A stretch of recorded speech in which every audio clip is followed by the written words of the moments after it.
Welcome to Twilight Terror Stories. Twilight is not just the end of day, it's the beginning of something else. A time when the shadows stretch and fear takes its first breath. You've stepped into that moment now, and the stories are waiting. Let them find you.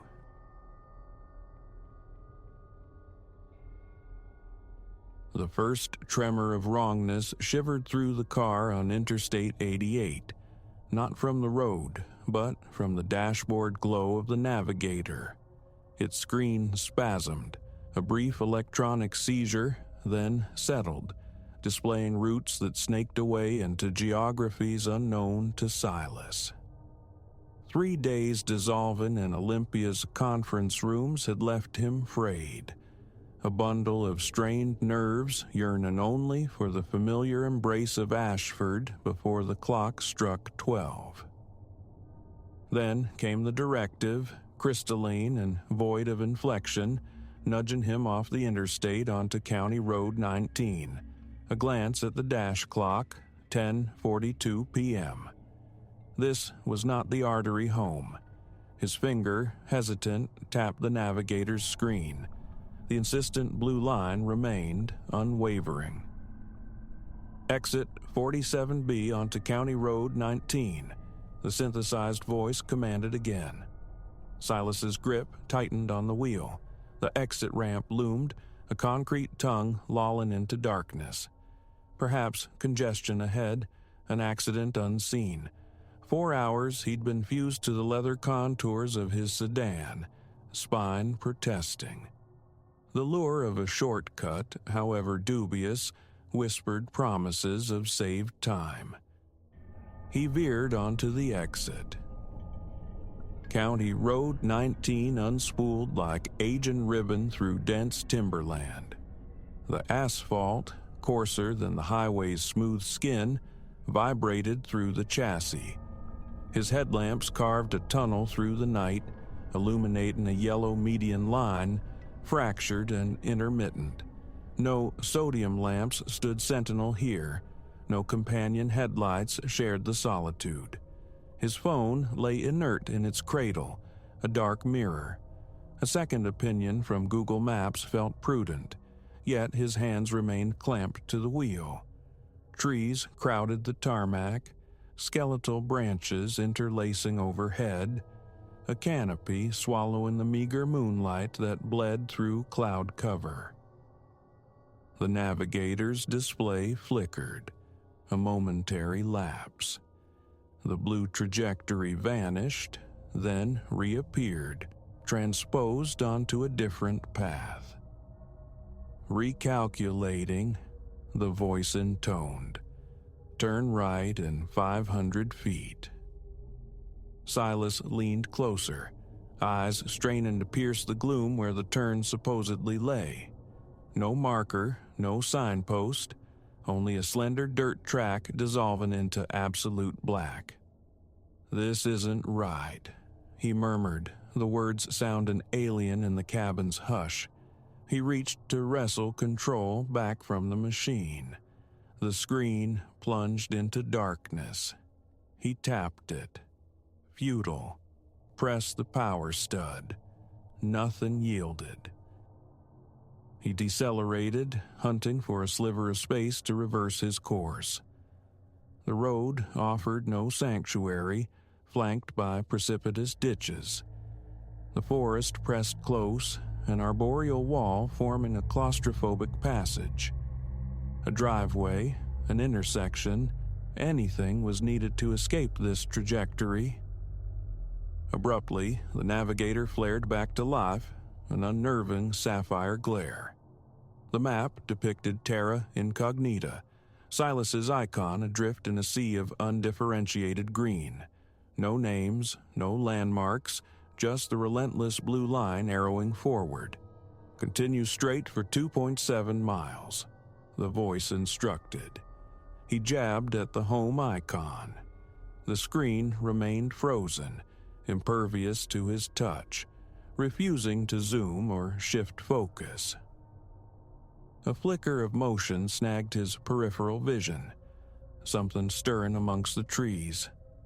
Just wind animating a branch, he rationalized. Except the air hung utterly still, breathless. The road coiled sharply left. As he navigated the bend, his headlights swept across a pallid shape lurking within the tree line. It vanished before his eyes could truly register it. A slick dampness bloomed on his palms against the steering wheel. Another spasm from the navigator. The map dissolved into digital snow, then blackness, then resurfaced, showing him deeper still within the blank void. "Turn right in 100 feet," the voice said, now subtly warped, frayed like a poor signal. He disregarded it. The path ahead stretched clear and straight. He depressed the accelerator, urging the sedan onward. 60, then 70 miles per hour. The engine's resonant hum filled the space, a futile attempt to drown out the electronic oracle. The headlamps faltered. A heartbeat's blink, enough to send a jolt through his gut. He scanned the instrument panel. All gauges read normal. Yet they dimmed again, lingering longer this time. The darkness outside seemed to thicken, pressing against the glass like a tangible entity. Something obsidian darted across the road far ahead, too swift for identification, like a figure running but unnaturally low, its gait fundamentally wrong. His foot spasmed towards the brake. The navigator's screen pulsed violently. White, black, white. The voice returned, thick with distortion, fractured. "Stop. Vehicle. Immediately." That, Silas thought, even as momentum bled away. The engine note soured, the RPMs plummeting despite his foot steady on the accelerator.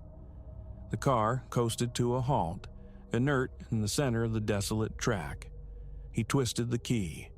The starter motor whirred, a desperate, failing sound, but the engine refused ignition. Again. Silence. The dashboard lights flickered erratically, then extinguished. A profound quiet descended, absolute and heavy, the kind unknown in urban landscapes. His own respiration roared in his ears, syncopated with the frantic drumming of his heart.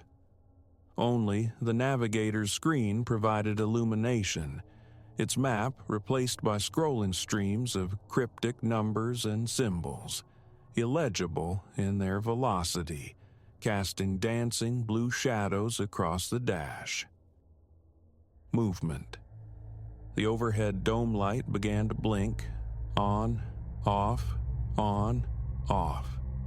Randomly, without discernible rhythm, other interior lamps joined the chaotic performance, creating a disorienting strobe that hammered at his temples.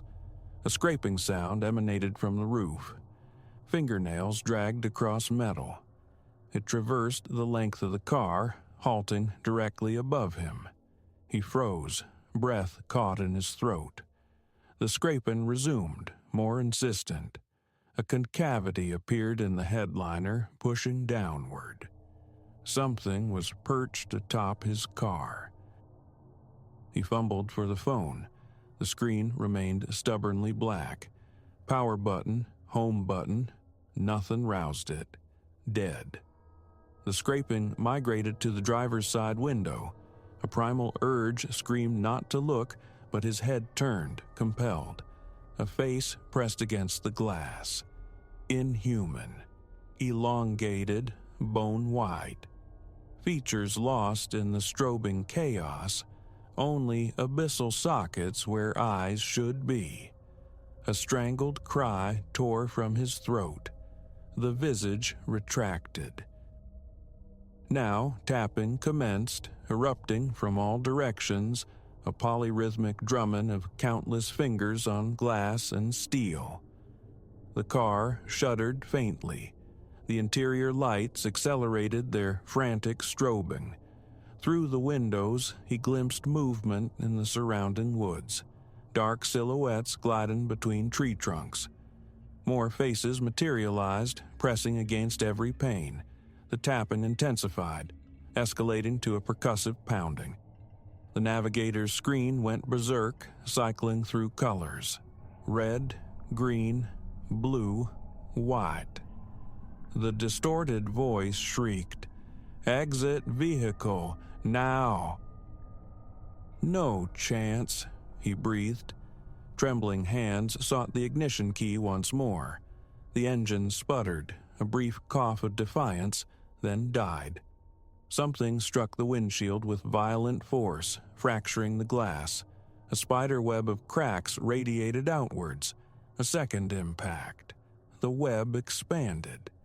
The pounding on the roof found a rhythm. Thump, thump, thump. A monstrous heartbeat. The dents deepened with each blow. His gaze flickered to the rearview mirror. The back seat was empty. Then it wasn't. A shadow congealed there, a patch of deeper darkness within the gloom.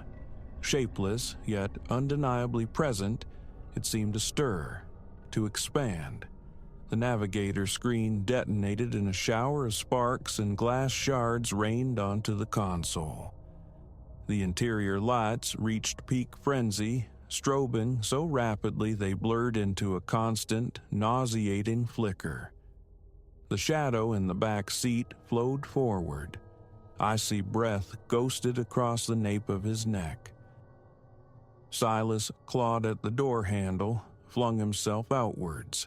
He hit the ground hard, tumbling into the ditch, mouth filled with dirt and decaying leaves. Pain flared in his shoulder. He scrambled upright and ran. No backward glances. The strobing lights of the besieged car threw leaping, distorted shadows among the trees. Branches lashed his face like whips. Unseen roots snagged at his ankles.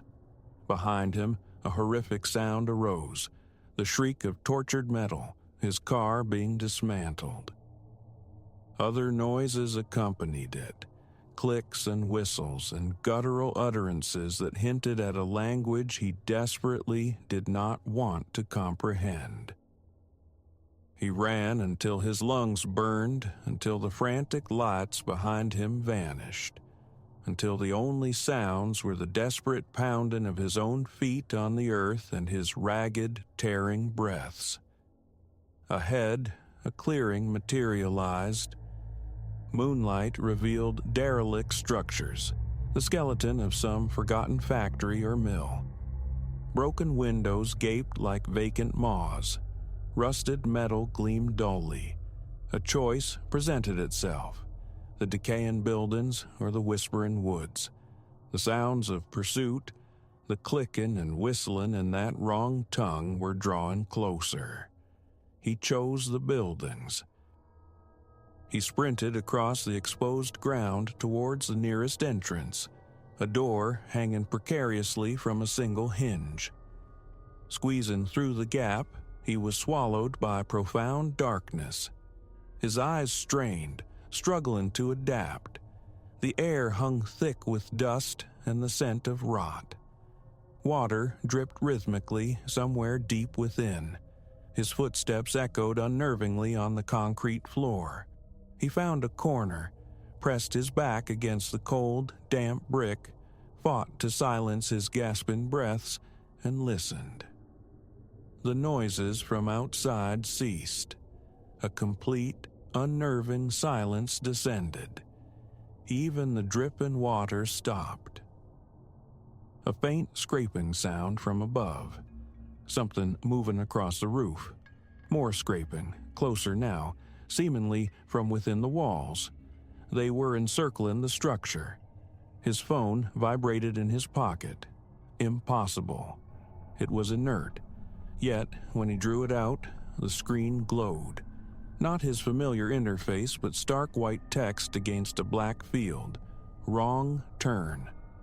The screen flashed once, brilliantly, then died again.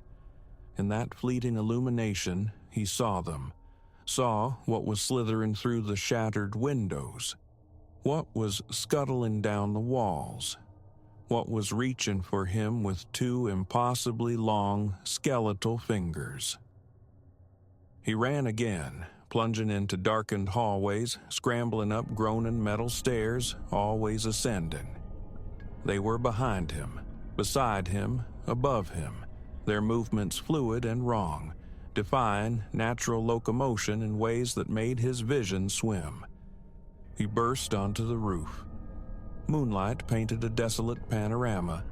Empty walls, vacant windows, decaying lots stretching towards a horizon devoid of lights, roads, or any sign of human presence. The navigator's voice spoke then, seeming to emanate from nowhere and everywhere at once. "You have reached your destination." They surged up through the roof access hatch, hauled themselves over the parapets, coalesced from the shadows like smoke taking tangible form. Silas retreated until his heels met the roof's edge. He glanced down at the concrete 4 stories below. He looked at the encroaching figures. The choice was starkly simple. He jumped. The impact never registered. Instead, his eyes snapped open. He was back in his sedan on Interstate 88. The navigator displayed his standard route to Ashford. The dashboard clock read 10:42 p.m. His hands trembled violently on the steering wheel. Ahead, exit 47B approached. The sign for County Road 19 glowed under his headlights. The navigator's screen flickered just once.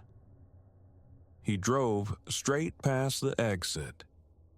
Didn't pause, didn't breathe easy until the lights of Ashford surrounded him. The navigator met its end in the first trash receptacle he found upon reaching home.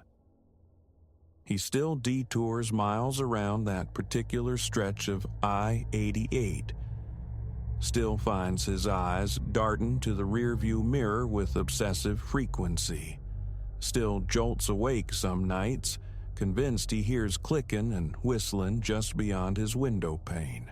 And whenever he sees a navigation screen flicker, even momentarily, the trembling starts in his hands, because he knows what waits down those other roads, in the shadowed interstices between the known points on the map, where the routes unravel and lead only to nowhere.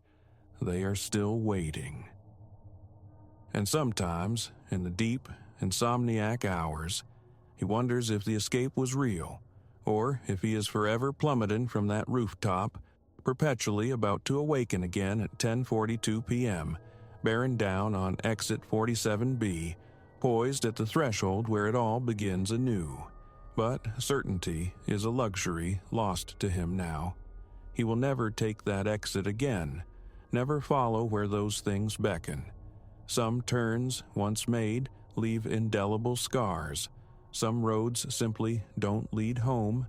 The navigator's space on his dashboard remains vacant and dark, and that absence is the only comfort he allows himself.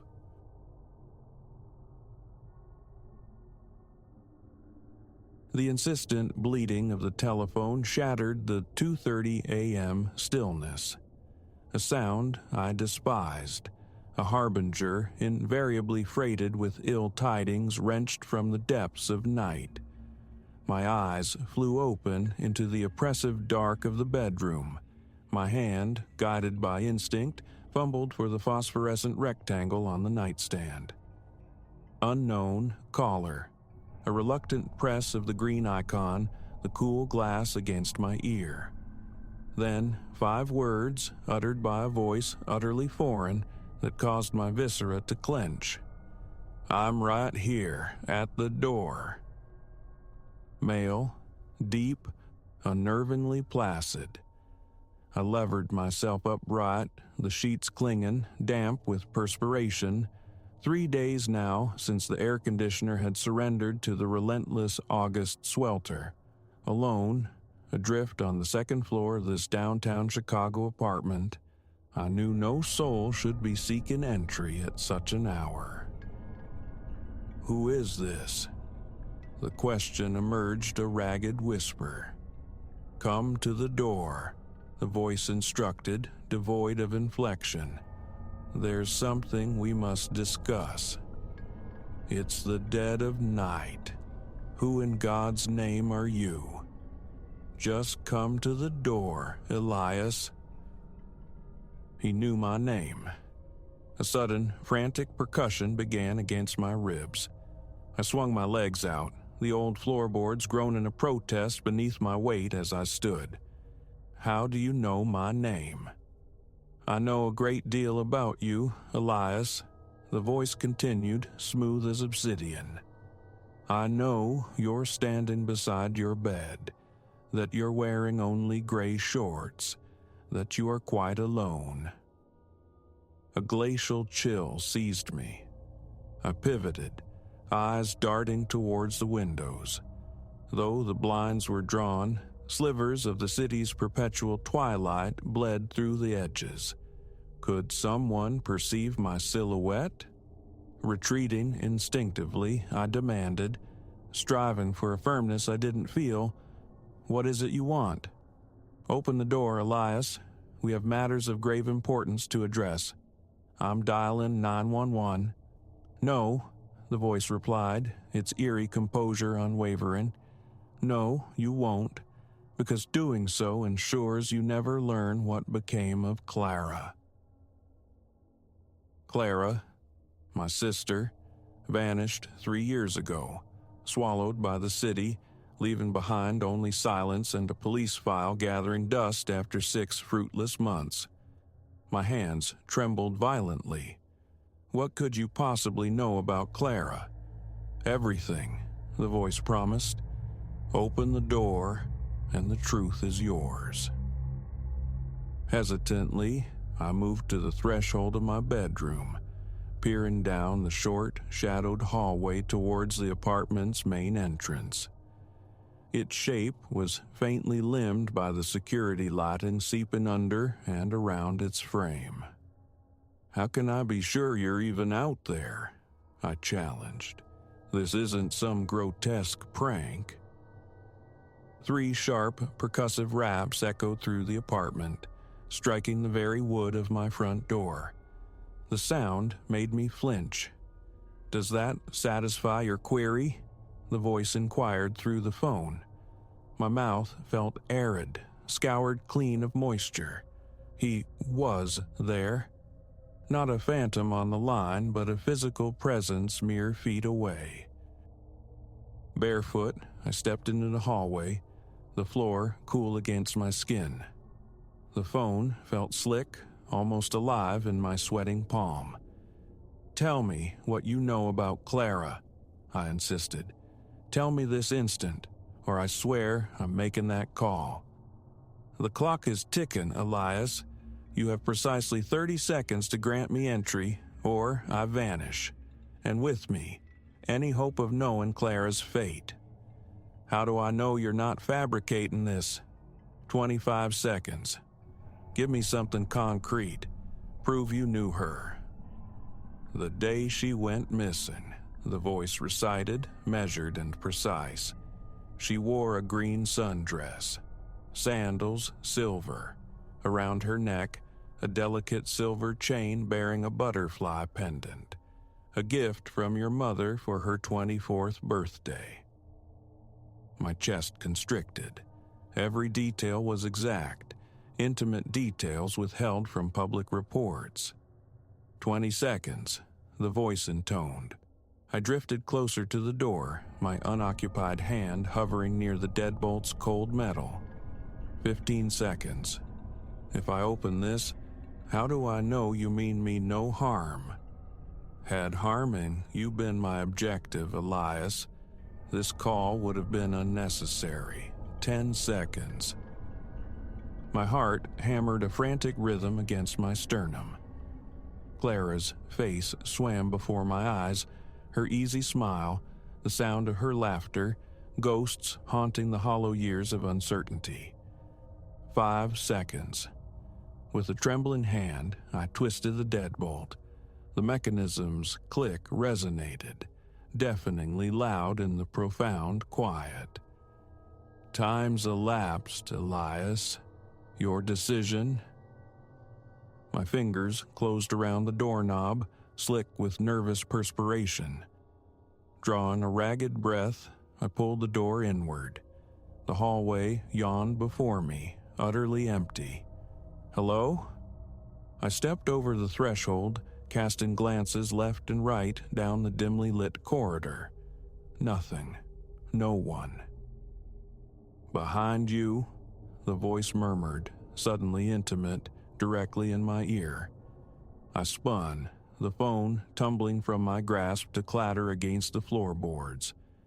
There, standing composedly in the center of my living room, was a man. Tall, broad of shoulder, clad in an impeccably tailored black suit that whispered of expense.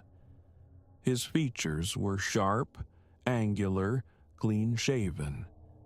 A smile touched his lips, yet failed to ignite any warmth in his eyes.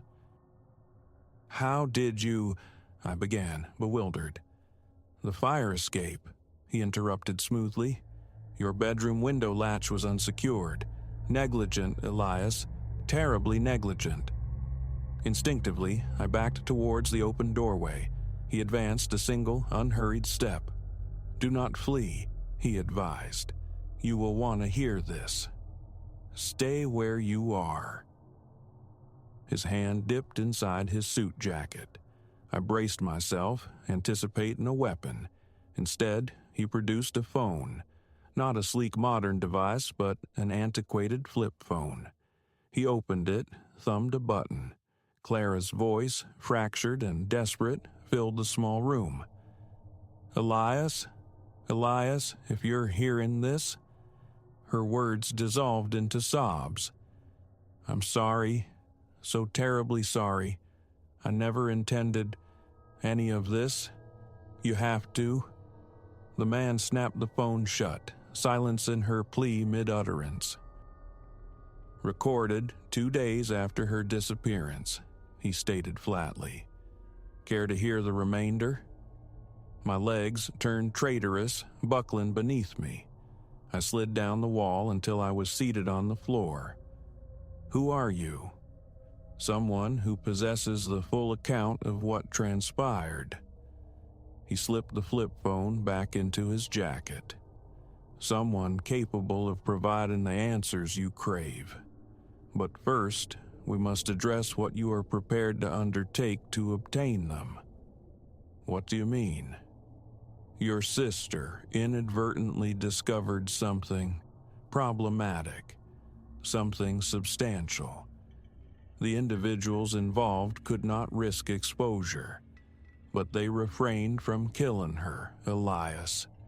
She is alive." The room seemed to tilt. "Where is she?" I breathed. "That," he said, walking to my couch and settling onto it, crossing one leg elegantly over the other, "is a complex matter. The people detaining her possess considerable power, extensive connections. Extracting her will be neither simple nor inexpensive." "You're after money?" "In due course. Initially, however, I require your assistance in another domain. A minor service, one might term it." "What kind of service?" He reached into his jacket once more. This time, he withdrew a plain manila envelope. "Your position at the bank grants you access to specific records, client data, transaction ledgers, wire transfer details." A leaden weight settled in my stomach. "I can't provide that information. That's illegal." "More illicit than unlawful entry into a private dwelling in the small hours?" the chilling smile returned. We all transgress, Elias. The pertinent question is our motivation. Your transgression will be in the service of saving your sister's life. He extended the envelope. I remained motionless. How do I know she's truly alive? That recording, it could be old from before. Consult your phone. Retrieving my fallen smartphone, I saw a new message notification from an unknown sender. I opened it. A video file, brief, 10 seconds. Clara, seated in a stark, white-walled room. In her hands, she held a copy of today's newspaper. She looked gaunt, exhausted, shadows beneath her eyes, yet undeniably alive. She uttered my name, then the current date. My hands shook so violently I nearly dropped the phone again. Captured 4 hours ago, the man confirmed. A live video conference can be arranged should further verification be necessary. But first, accept the envelope. Slowly, arduously, I rose.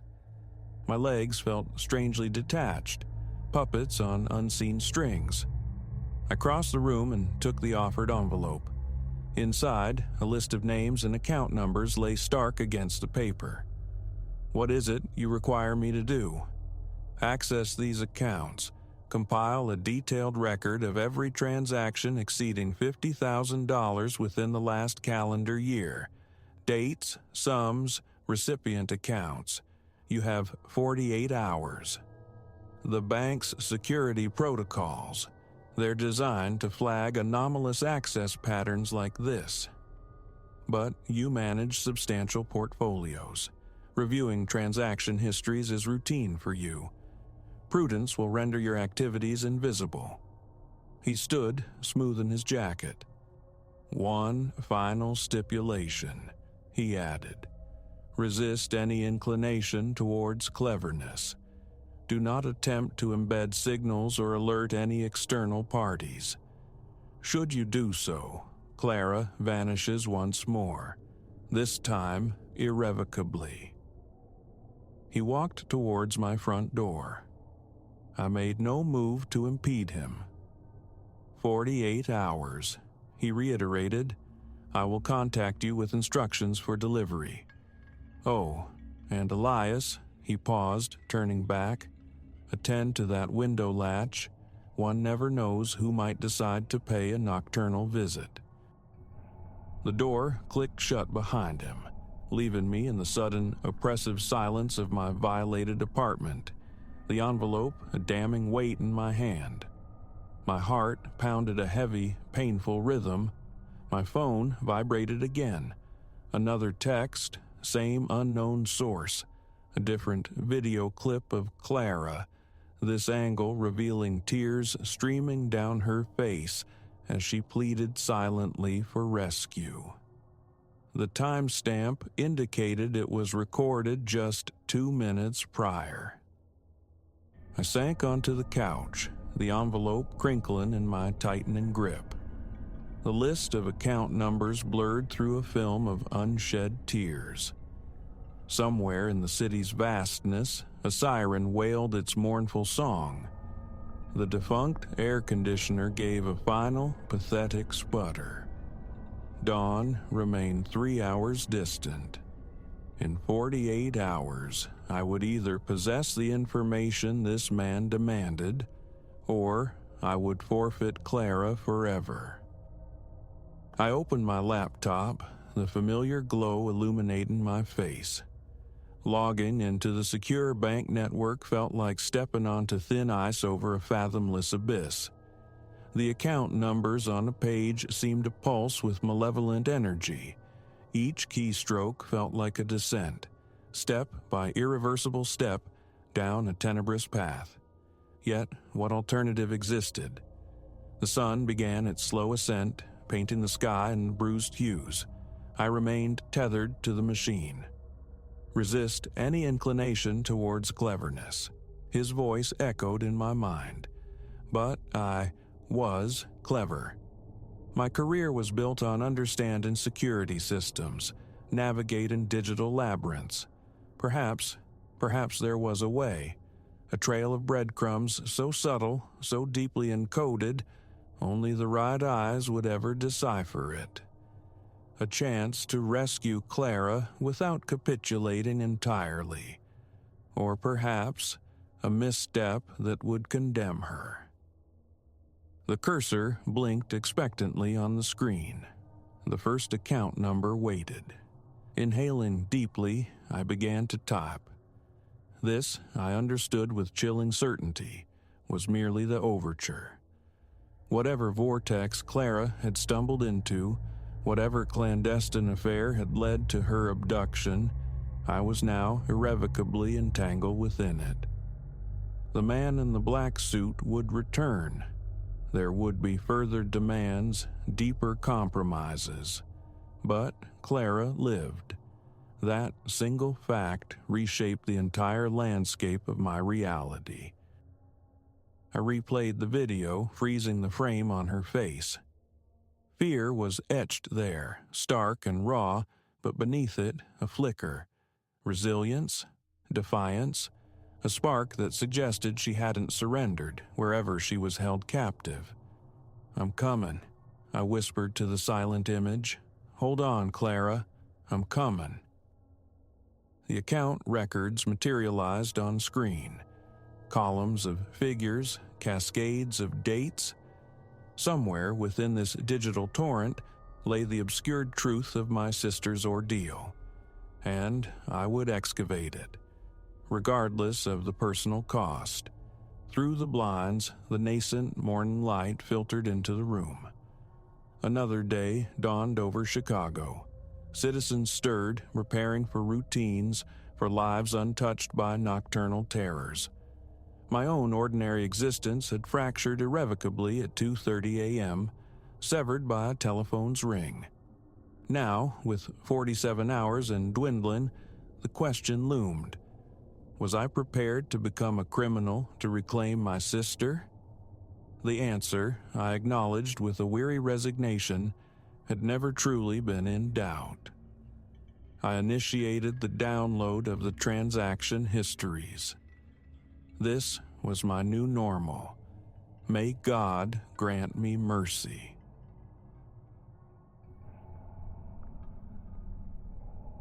The sun, already descending, cast long, skeletal shadows from the pines ringing the property as I arrived. The afternoon bleeding towards evening. A peculiar tightness clenched in my chest the instant my boots hit the packed earth beside the truck. The wind sighed through the high branches, a sound unnervingly like sibilance, a whisper just beyond the range of hearing, meant for my ears alone. A swift scan revealed nothing but the solemn congregation of trunks, their crowns swaying in the breeze. Drawing a deliberate breath, I wrestled down the nascent anxiety and began the task of unloading. Solitude was the reason I'd come. I clung to that thought. I hauled my belongings into the cabin's main room, a space worn smooth by time. Scuffed wooden floorboards stretched towards a hearth built of rough-hewn stone. Dust motes danced in the light filtering through grimy window panes. My bags slumped near the tired couch as I surveyed the interior. The kitchen, spare and functional, held a small table tucked into one corner beneath a narrow window that framed a view of tall, unkempt grass and, further off, more pines. A profound stillness permeated the place, a quality I initially welcomed. The ensuing hours dissolved into the rhythm of settling in, plates finding their shelves, tins of food stacked neatly in the pantry. As twilight deepened outside, the cabin's interior surrendered to shadow. I flicked on a solitary lamp, its weak glow pushing back the gloom, then stepped onto the porch to gauge the darkening surroundings. The sky had bled into an intense indigo against which the tree line formed a stark, black crenellation. A sudden gust animated the branches. Borne on that wind came a fleeting murmur, faint as a half-remembered voice, raising gooseflesh along my arms. My pulse gave a startled leap, though my eyes found nothing amiss. Forcing a measure of calm, I stood motionless for a minute, gaze fixed on the inscrutable woods before retreating inside and throwing the bolt. Sleep offered little respite that night. The mattress was unforgivingly firm, and the old structure groaned around me with unfamiliar creaks and sighs. Sometime near 2, my eyes snapped open, convinced I'd heard movement outside. I lay rigid, breathing shallowly, straining to hear past the soft exhalations of the wind. Only silence answered. A parched throat drove me from bed towards the kitchen. Moonlight, filtering through the window, illuminated a pale rectangle on the floorboards.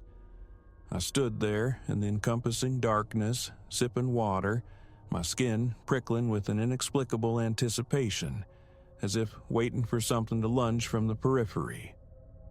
Nerves, I told myself, simply the jitters of relocation. Eventually, I returned to bed and surrendered again to uneasy slumber. Morning arrived crisp and clear. Sunlight spilled generously through the windows, bringing with it a wave of relief. After a simple breakfast, I resolved to explore the grounds. The cabin occupied a small clearing, encircled on all sides by dense forest.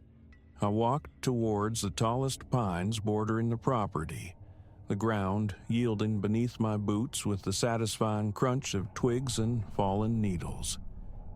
Small tracks patterned the dirt. Deer, perhaps, though their spacing struck me as irregular. I followed them a short distance until they vanished abruptly into a thicket of grass. Venturing deeper among the trees, I encountered several ancient stumps, their surfaces weathered by countless seasons. On one, peculiar markings had been incised into the wood. They resembled haphazard lines, yet hinted at an underlying pattern I couldn't decipher. My fingers traced the grooves.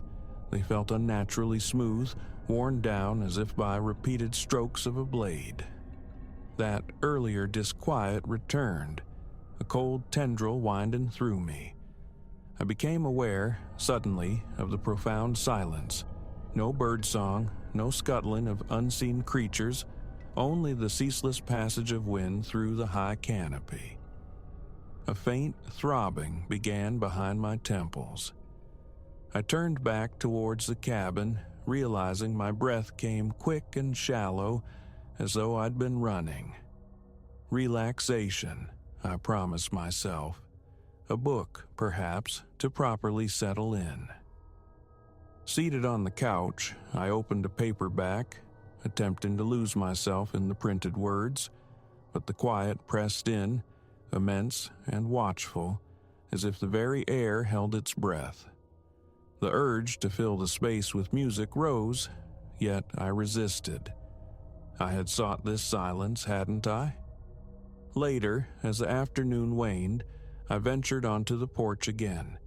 The wind had gathered strength, rushing through the pines with a low, resonant whoosh, and with it came the distinct sensation of being observed. My shoulders instinctively tightened. A prickling heat crawled up the back of my neck. I methodically scanned the tree line, searching the shadowed depths for any anomaly. For a fleeting instant, I perceived a form standing between two trunks, indistinct, motionless, half swallowed by shadow. My gaze locked, pulse accelerating, but then a branch dipped in the wind, and the shape seemed to waver and dissolve into the surrounding darkness. I descended the steps, moving cautiously towards the spot, propelled by a need to confirm or deny. Each footfall seemed to echo the frantic drumming in my chest. Reaching the place where the figure had seemed to stand, I found only a scattering of dead leaves and the gnarled architecture of roots. I circled the vicinity, scrutinizing the ground for footprints, broken twigs, any sign of passage. There was nothing but the uneven earth and a few scattered pine cones. A flush of foolishness warmed my face, yet the chilling impression of that hidden presence lingered, a phantom shape lurking just beyond sight. Over the ensuing days, I attempted to impose routine. Early rising, coffee, a brief perimeter walk, hours spent cleaning, installing sturdier locks, tending to minor repairs. Yet, with each passing day, the woods asserted their unsettling influence. The wind carried soft susurrations, sometimes seeming to shape my name, other times dissolving into meaningless, sibilant murmurs. Flickers of movement danced at the edge of my vision, particularly in the gloaming hour between dusk and true night. Each time, investigation yielded nothing. My sleep deteriorated further. Lying in the dark, eyes squeezed shut, I became acutely aware of my own pulse thrumming in my ears, a frantic rhythm against the cabin's nocturnal groans and the sighing breeze beneath the door. My thoughts circled relentlessly around the conviction that something resided in the forest, something that watched. I argued with myself, attributing it to an overactive imagination, but couldn't ignore the tremor in my hands or the persistent knot of anxiety tightening in my gut. One afternoon, driven by a need for answers, I pushed deeper into the forest than before. The air felt unnaturally heavy, pressing close. My footsteps seemed amplified on the bed of needles and leaves. I found them again, those same cryptic lines carved into several more tree trunks, spaced at intervals forming a rough ring encompassing my borrowed sanctuary. Each set looked ancient, deliberate, worn smooth by time and perhaps touch. Reaching out, I ran my fingers over the carvings on one massive trunk. They felt cool, strangely sleek beneath my fingertips despite the afternoon warmth. A visceral twisting began deep inside me, accompanied by a tightening pressure in my chest. I pressed onward, pausing to examine each marked tree I encountered. Eventually, I emerged into a small, secluded clearing I hadn't discovered previously. In its center rested a large boulder draped in moss. My legs felt unsteady as I approached. The boulder's upper surface bore faint scratches, echoing the patterns etched into the trees. Crouching beside it, heart hammering against my ribs, I felt the wind abruptly cease. The forest fell utterly still, as if holding its breath, waiting. I extended a tentative hand, touching the marks. A faint tingling spread through my fingertips. A sudden, sharp rustling nearby sent me spinning around, fists clenched, expecting confrontation. But there was only the slight sway of branches resuming their dance. My breath tore raggedly from my lungs. Enough. I turned and hurried back towards the relative safety of the cabin, stumbling over roots in my haste. That night, sleep felt impossible. I paced the confines of the living room, attuned to every subtle noise from the world outside. Around midnight, I extinguished the lamp and peered through the window. Clouds obscured the moon, rendering the night exceptionally dark. The silhouette of the forest loomed blacker and more menacing than usual. An unshakable certainty settled upon me. Something stood among those trees, watching the cabin, watching me. The fine hairs on my arms lifted, my stomach contracted into a cold knot. My heart pounded with such force I could feel the pulse vibrating in my throat.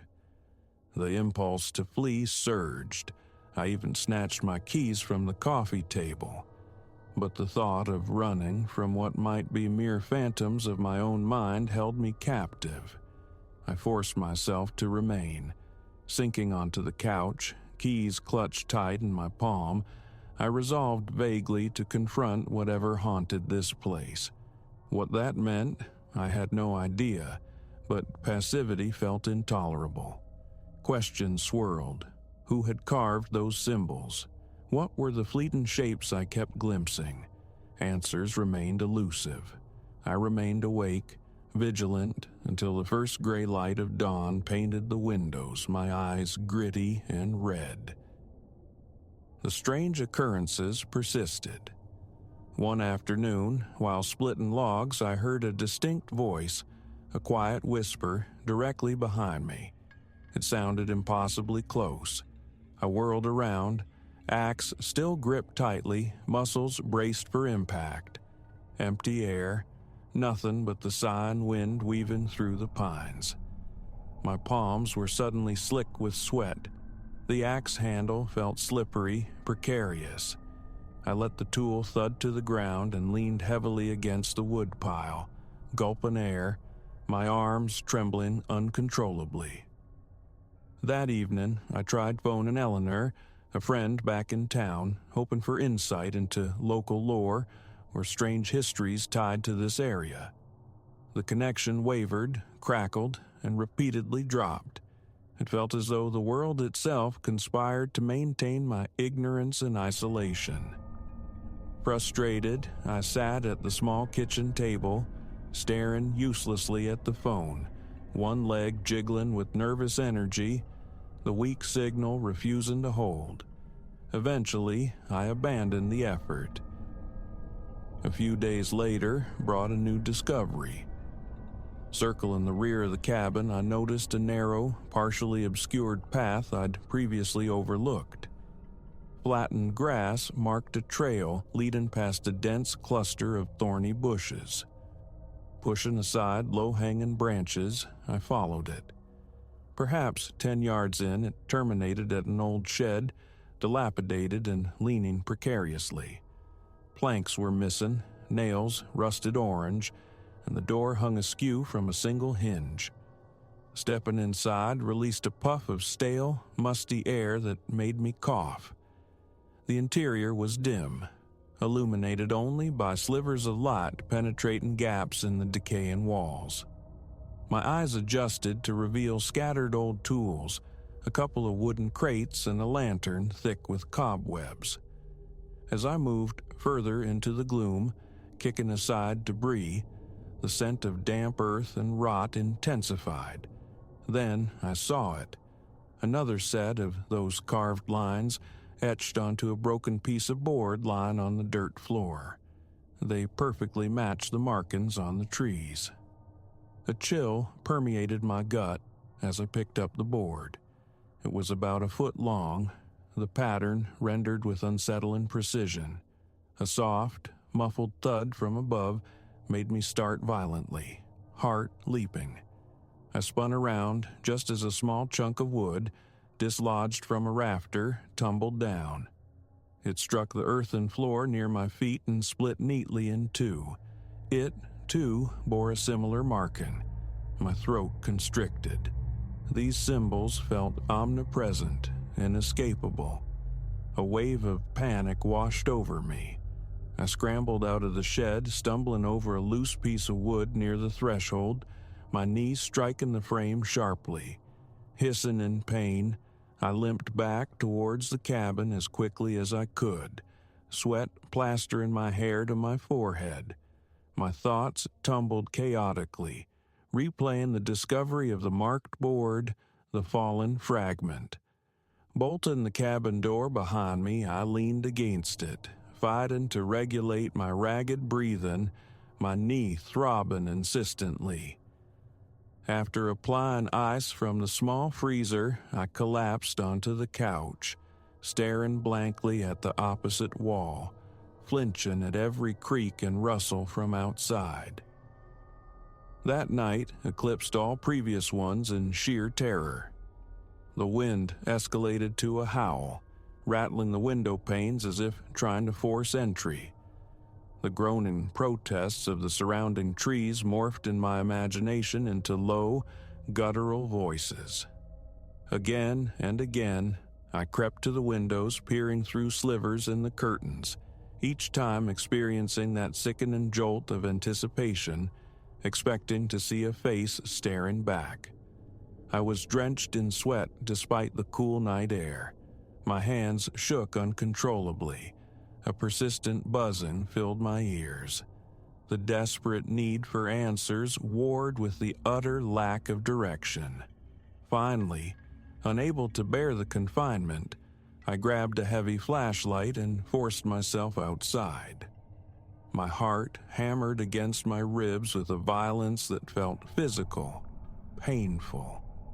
I began a slow circuit of the cabin, the flashlight beam cutting a nervous swathe through the oppressive darkness. The trees writhed in the distance, and the wind, stronger now, seemed thick with those faint, disembodied murmurs. My overwrought mind conjured fleeting shapes in every patch of shadow. I compelled myself forward. Circling back towards the front porch, I paused, listening intently. My pulse throbbed in my temples. The whispers seemed undeniably louder here, closer. I could hear my own breathing, sharp and uneven. The flashlight trembled in my grip. Then, for one heart-stopping second, I saw it. A dark silhouette standing starkly between two pines. It wasn't exceptionally tall, perhaps close to my own height, but its very presence radiated wrongness. My stomach plummeted. I froze, paralyzed. The silhouette remained utterly still. I tried to take a step towards it, but my knees felt watery, unreliable. Just then, the wind gusted, whipping a thick branch across my line of sight. When I swung the flashlight beam back, the space between the trees was empty. I stood rooted, every muscle locked, breath sawing in my throat. What had I seen? The darkness felt suddenly predatory, the trees like bars closing in. Scrabbling backward onto the porch, I flung myself inside, slamming and locking the door. My chest felt constricted, tight. I killed the lights and stood trembling in the living room, swallowing repeatedly against a dry throat. A prickling sensation crawled from my scalp down my spine. Calm remained elusive for hours. Every time I dared to close my eyes, the image of that motionless silhouette burned behind my eyelids. My body screamed for rest, but my mind refused, trapped in a loop of hypervigilance.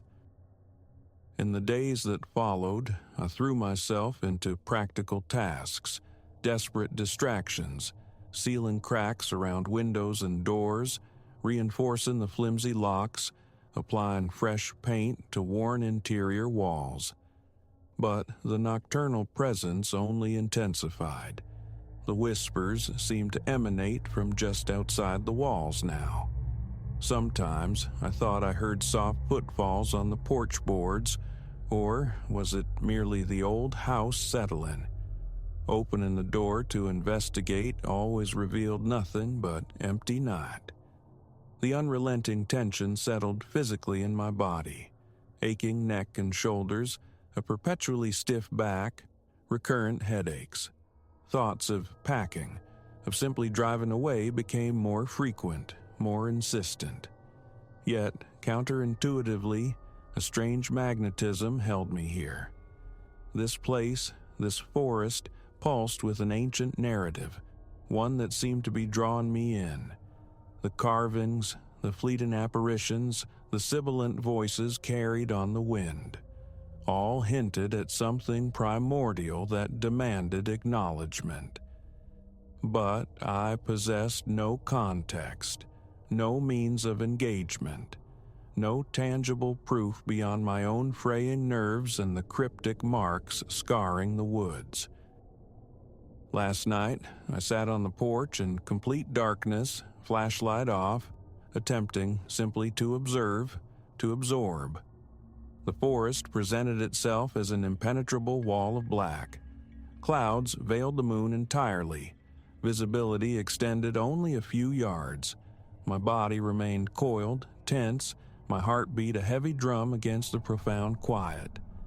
I waited, straining my ears for the slightest deviation, the smallest sound. The wind came in fitful bursts, each gust carrying those insidious whispers. Did they shape my name? Or were they just sighs of air that raised involuntary shivers? Sweat dampened my palms, my throat felt constricted. I remained there, motionless, until the first faint tendrils of dawn touched the eastern sky. My back protested as I rose stiffly, joints cracking in the cool air. Inside, I gulped down water, leaning heavily against the kitchen counter, vision slightly blurred from exhaustion. My mind felt stretched perilously thin. Yet here I remained, confronting the same terrifying, expectant silence. One part of me craved collapse, oblivion. Another remained fiercely alert, braced for something to finally shatter the windows, to breach the thin walls. It is morning once more. I am writing this, attempting to impose order on the chaos in my head.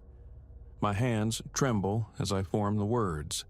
The cabin feels suffocatingly small, yet the woods outside pulse with an unseen, unexplained vitality. I don't know how much longer I can endure this equilibrium of fear. My heart accelerates at the mere thought of stepping outside, but remaining within these walls feels like being slowly entombed. There is no peace to be found here. The wind whispers this truth relentlessly. The shadows confirm it nightly. An old, deep presence resides in this place, and it insists on being heard, whether I wish to listen or not. What comes next, I cannot say. I only know I am caught, suspended between the terror of departure and the terror of remaining. And every time the wind stirs the pines, I hear those voices murmuring, reminding me that I have stumbled into a story far older than myself, a story that has no intention of letting me go.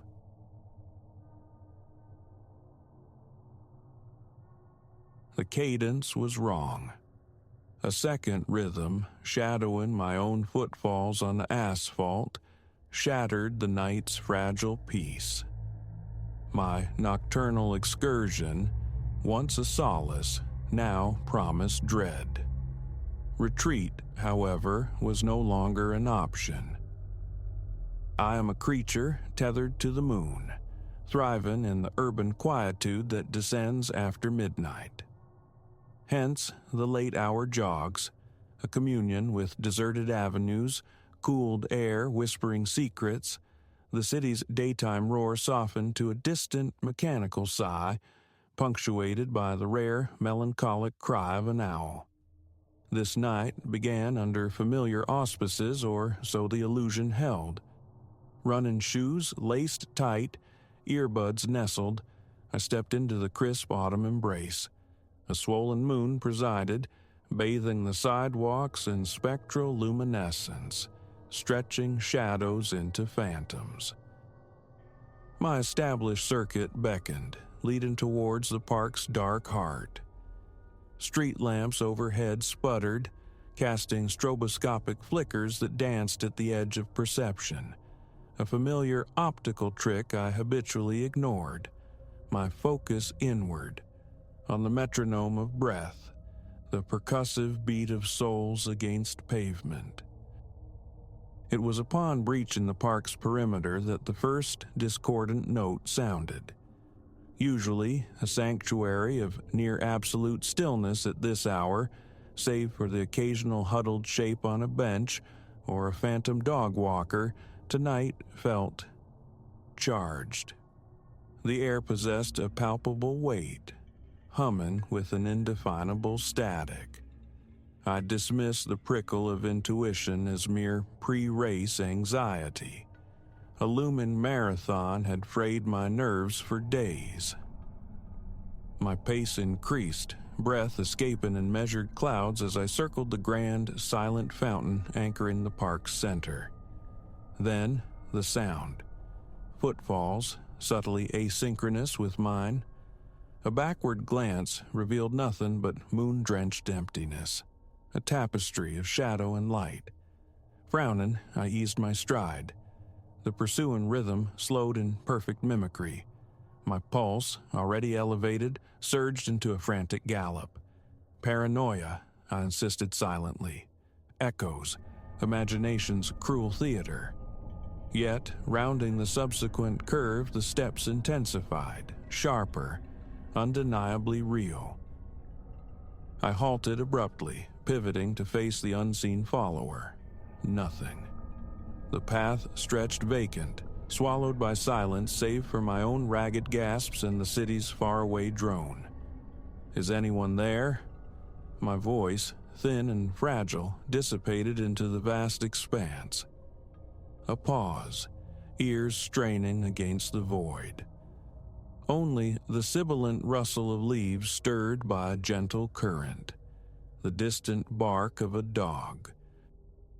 Shaking my head, denying the evidence of my senses, I turned to resume. Instantly, the footsteps returned, faster now, imbued with urgency, closing the distance. Panic clamped down, cold and absolute. I broke into a desperate sprint, trainers hammering the path, racing for the park's egress. Behind me, the unseen pursuit matched my velocity, the sound swelling ominously. Risking another fleeting look, my blood turned to ice. There, hovering at the periphery of vision, a silhouette, dark and indistinct yet keeping pace with unnerving ease. I pushed harder, lungs searing, muscles screaming protest. Escaped the park, reached the comparative sanctuary of illuminated streets. That became my sole imperative. But regardless of my speed, the footfalls clung, never receding, never quite overtaking. Approaching the gates, a sharp stitch lanced my side, stealing my momentum. The steps drew nearer. Heavy respiration, not my own, rasped just behind my shoulder.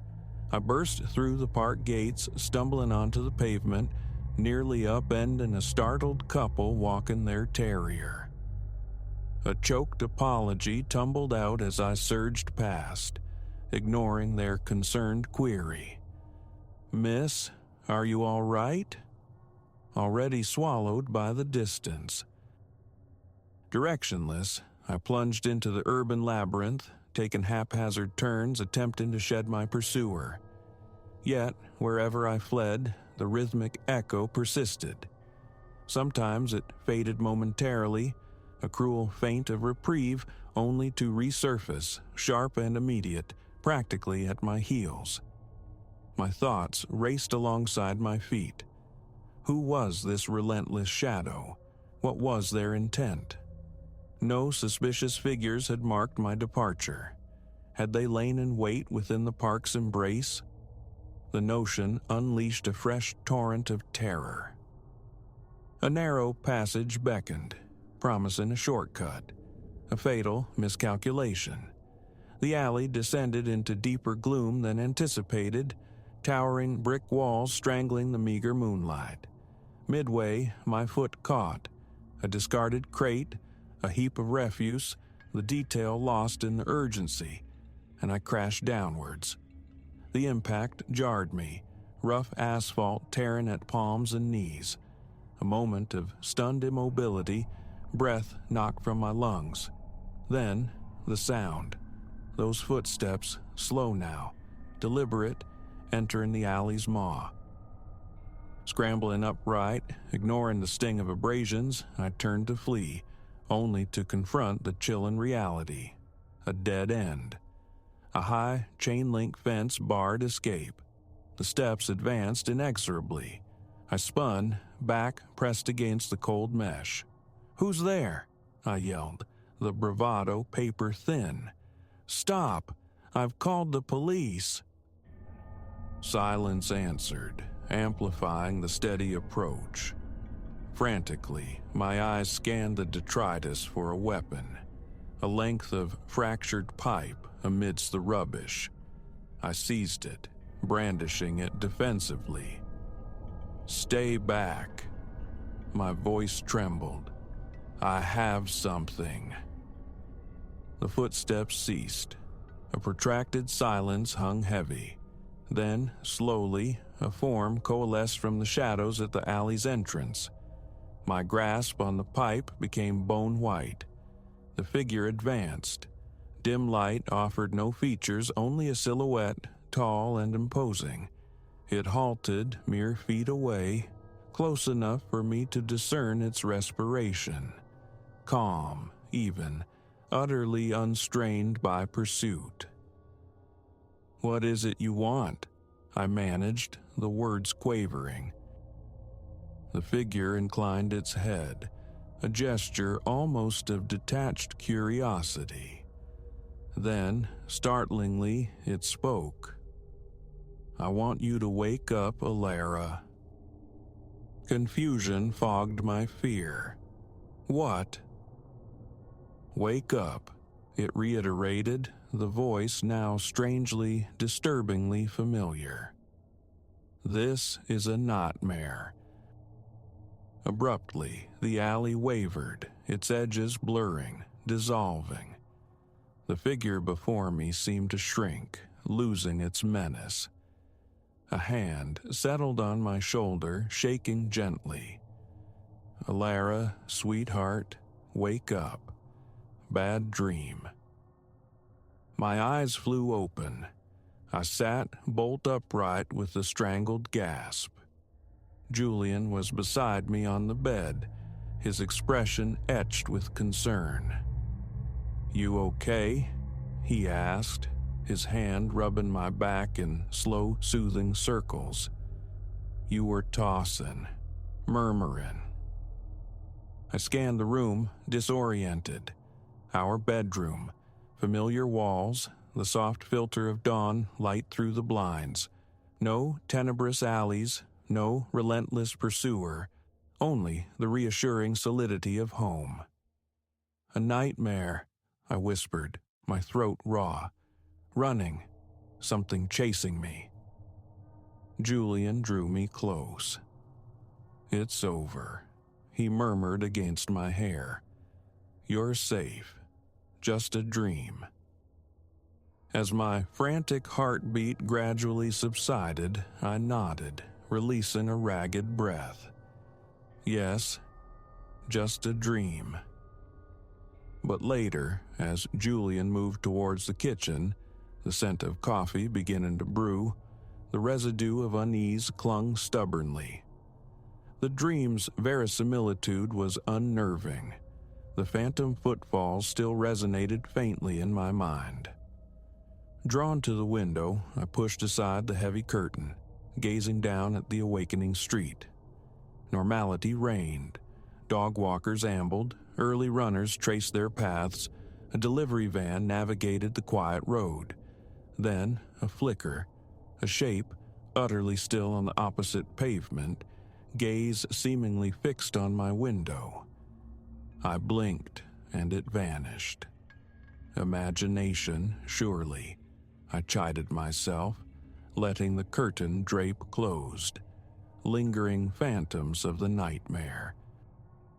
Yet, as I turned from the window, conviction wavered. For that fleet an instant, the figure had possessed a chilling familiarity.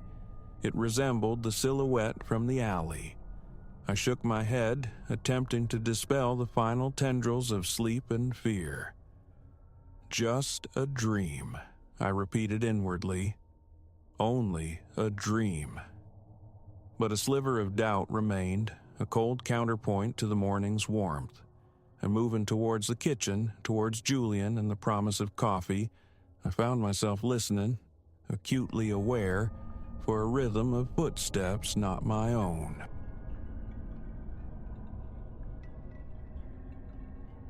Three dawns have broken since my arrival. Silas is the name I bear, drawn here by whispers of unsettling lore clinging to this lake like mist. The town's archivist spoke of uncanny apparitions sighted near the shore, spectral footnotes in local history. My lodging is a Spartan shack perched near the water's edge, separated from the lake by a ragged fringe of mire and jagged stones. Within its single room reside my austere furnishings, a plain wood table, a collapsible seat, a crate brimming with notebooks, and a substantial torch. My cot occupies the corner nearest the solitary window, offering a nightly panorama of the lake's surface. Under the moon, it assumes an almost placid flatness, yet the water itself possesses an unnerving opacity, darker than mere night should allow.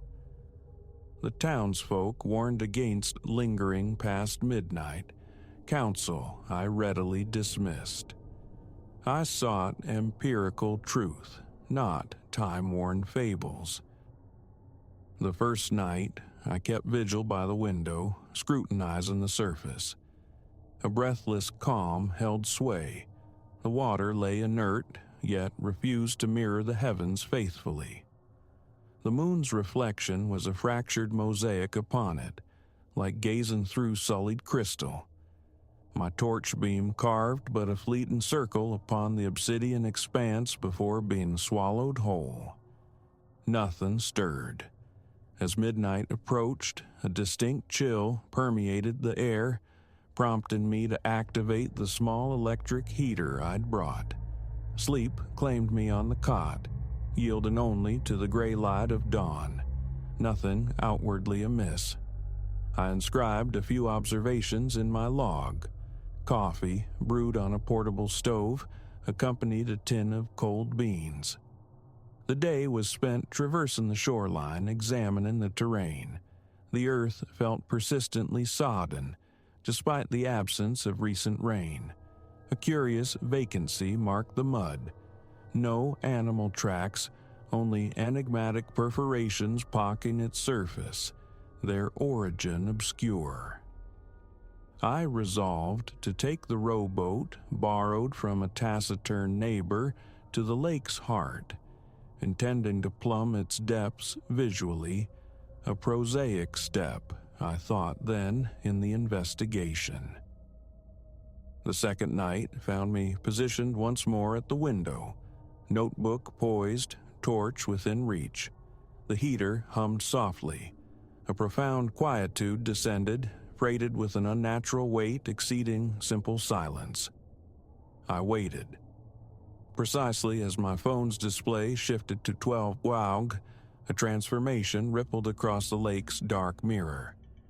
The moon remained aloft, luminous enough for reflection, yet the image cast upon the water now bore blotches and geometries misaligned with the celestial sphere. Leaning closer, I discerned them.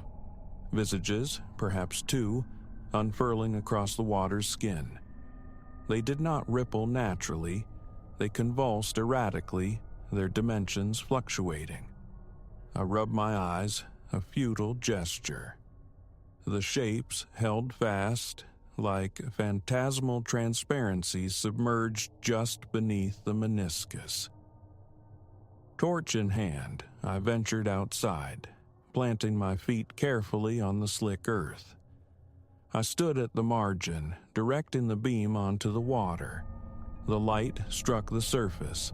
The countenances wavered but refused to dissolve. With a sullen groan as it slid from the mire, I pushed the rowboat into the lake. Stepping aboard, I began to row with measured strokes. No wind impeded. The small craft glided easily. My torch beam remained fixed on the water ahead. Perhaps 10 feet from shore, the faces reappeared. They drifted beneath the surface, pallid and distorted specters. A quick glance confirmed they were no reflection of my own features. Their expressions, wide, strained eyes, mouths opening and closing in slow, silent articulation, were alien to me. I leaned over the gunwale, holding the torch low. The water's inky depths guarded whatever lay beneath. Then, a dense, muffled impact sounded against the underside of the boat. Not a fish. It felt heavier. I froze. Scanning the placid surface revealed nothing, yet something unseen was making contact from below. Another thud resonated, followed by a slithering friction against the keel. My hands, suddenly slick, gripped the oars. I propelled the boat shoreward. A tremor ran through my arms. My breath came in shallow gasps. I focused on maintaining steady, quiet movements, resisting the urge to lean too far or betray my rising panic. The grating scrape of the hull against the muddy bank was a sound of profound relief. I scrambled out, hauling the boat higher onto solid ground. Standing there for a moment, breathing deliberately through my nose, I willed my racing heart to slow. I cast the torch beam back onto the water. The faces had vanished. The surface was utterly still. A faint dripping sound reached my ears. Looking down, I saw my boots sinking slightly into the muck. A miasma of decay hung in the air. I dragged the boat further inland, securing it against drifting, then turned back towards the shack, my torchlight sweeping the ground, wary of unseen hollows. Upon opening the door, an anomaly greeted me. The floorboards were damp. I had left the door secured, the window latched. A quick inspection revealed no leaks. Then I saw them. Footprints. Bare footprints. Roughly my own size, perhaps a fraction wider. They commenced near the threshold, traversed the room, and terminated near my cot. A frantic search, under the cot, behind the small table, within the narrow closet, yielded nothing. The shack was empty, save for myself. My heart hammered against my ribs. The damp prints looked disturbingly fresh. Minuscule beads of water glistened around their edges. Touching the floor confirmed the moisture, cold against my fingertips. A profound unease settled over me. My only tools were the torch and a small pocket knife. I stood immobile, listening intently. A barely audible, dissonant drone materialized in the silence. It resembled humming, low and meandering, persistently off-key. I followed the sound. It led me to the wall in the corner opposite my cot. Nothing occupied the space, just bare timber, yet the sound seemed to emanate from within the room itself. I cycled the torch off, then on, searching for any trick of light or shadow. Only the empty wall met my gaze. The humming persisted, a warped lullaby lacking discernible melody, its pitch rising and falling unpredictably. As I drew nearer the wall, the sound intensified, like a muted susurrus filtering through the wood. Pressing my ear against the timber, I detected a faint scraping noise from within. I recoiled instantly. A check confirmed the door remained locked, the window secure. I touched the footprints again. The dampness felt frigid. Perhaps tracks outside would offer a clue. I opened the door and swept the torch beam across the ground near the entrance. The mud lay undisturbed. No tracks led to or from the shack. I looked towards the lake, an expanse of silent darkness. Listening confirmed the humming was fainter outdoors. Its source was undeniably internal. Returning inside, I tried to quiet my breathing. my chest constricted. Logic offered flimsy possibilities, a structural peculiarity, water seeping beneath the walls. Had I tracked the moisture in myself? But my boots rested on the mat where I'd left them, undeniably dry. The footprints possessed a distinct character. Bare, broader than my own feet, with blunt toes unlike mine. Their stride was shorter. The humming transmuted into a sibilant murmur, the ghost of speech without discernible words, just a faint sequence of exhalations. I backed against the front door, attempting to keep the entire small room within my field of vision. Then, a single droplet of water detached itself from the ceiling, landing silently on my table. I aimed the torch upward. The ceiling was plain wood, unblemished by stain or leak. I watched, transfixed, as another droplet materialized seemingly from nowhere and fell to the floor. Wiping it with my sleeve, I recognized the lake's signature scent. Fetid, earthen. My stomach clenched. The urge to flee warred with the stark reality of my isolation. Miles from the nearest inn, without transport. Taking a steadying breath, I resolved to remain awake, to observe. I sat on the cot, torch clutched tightly. I switched off the heater to better hear. The air grew cold, and a shiver traced its path down my spine. After a time, the whispering ceased. Silence reclaimed the room, yet it offered no comfort. I scanned the walls, the floor, the fading outlines of the footprints as they dried. My heart refused to quiet its frantic rhythm. I waited for dawn, slipping into brief, troubled dozes, each time jolted awake by a faint, illusory, watery sound. The following morning, coffee was brewed, a cold meal consumed with little appetite. I committed the night's events to my notebook. The visages in the water, the inexplicable footprints, the unnerving drone, the midnight timing. A new plan formed. Tonight, I would employ a small mirror by the window and set my phone to record video. If the faces manifested again, I would capture proof. The day was dedicated to another circuit of the shore, clad in boots and a rain jacket, following the muddy verge. An unnerving stillness prevailed, devoid of avian calls or piscine leaps. The lake itself possessed a viscous quality. Prodding it with a stick resulted in the wood emerging coated in a thin, mucilaginous film, which I wiped off on a patch of coarse grass. I discovered some rocks bearing peculiar erosions, but little else of note. Towards evening, I encountered the neighbor who had lent me the boat.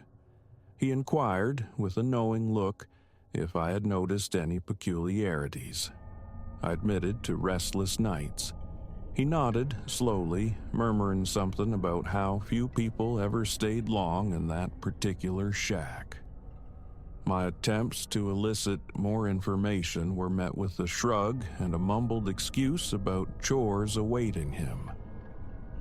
Returning to the shack before sundown, I meticulously arranged my setup. The phone, mounted on a small tripod, was positioned near the window. The mirror rested on the sill, angled to reflect the lake surface towards the camera lens. I tested the recording, ensuring the view was clear. Flashlight and knife lay ready on the table.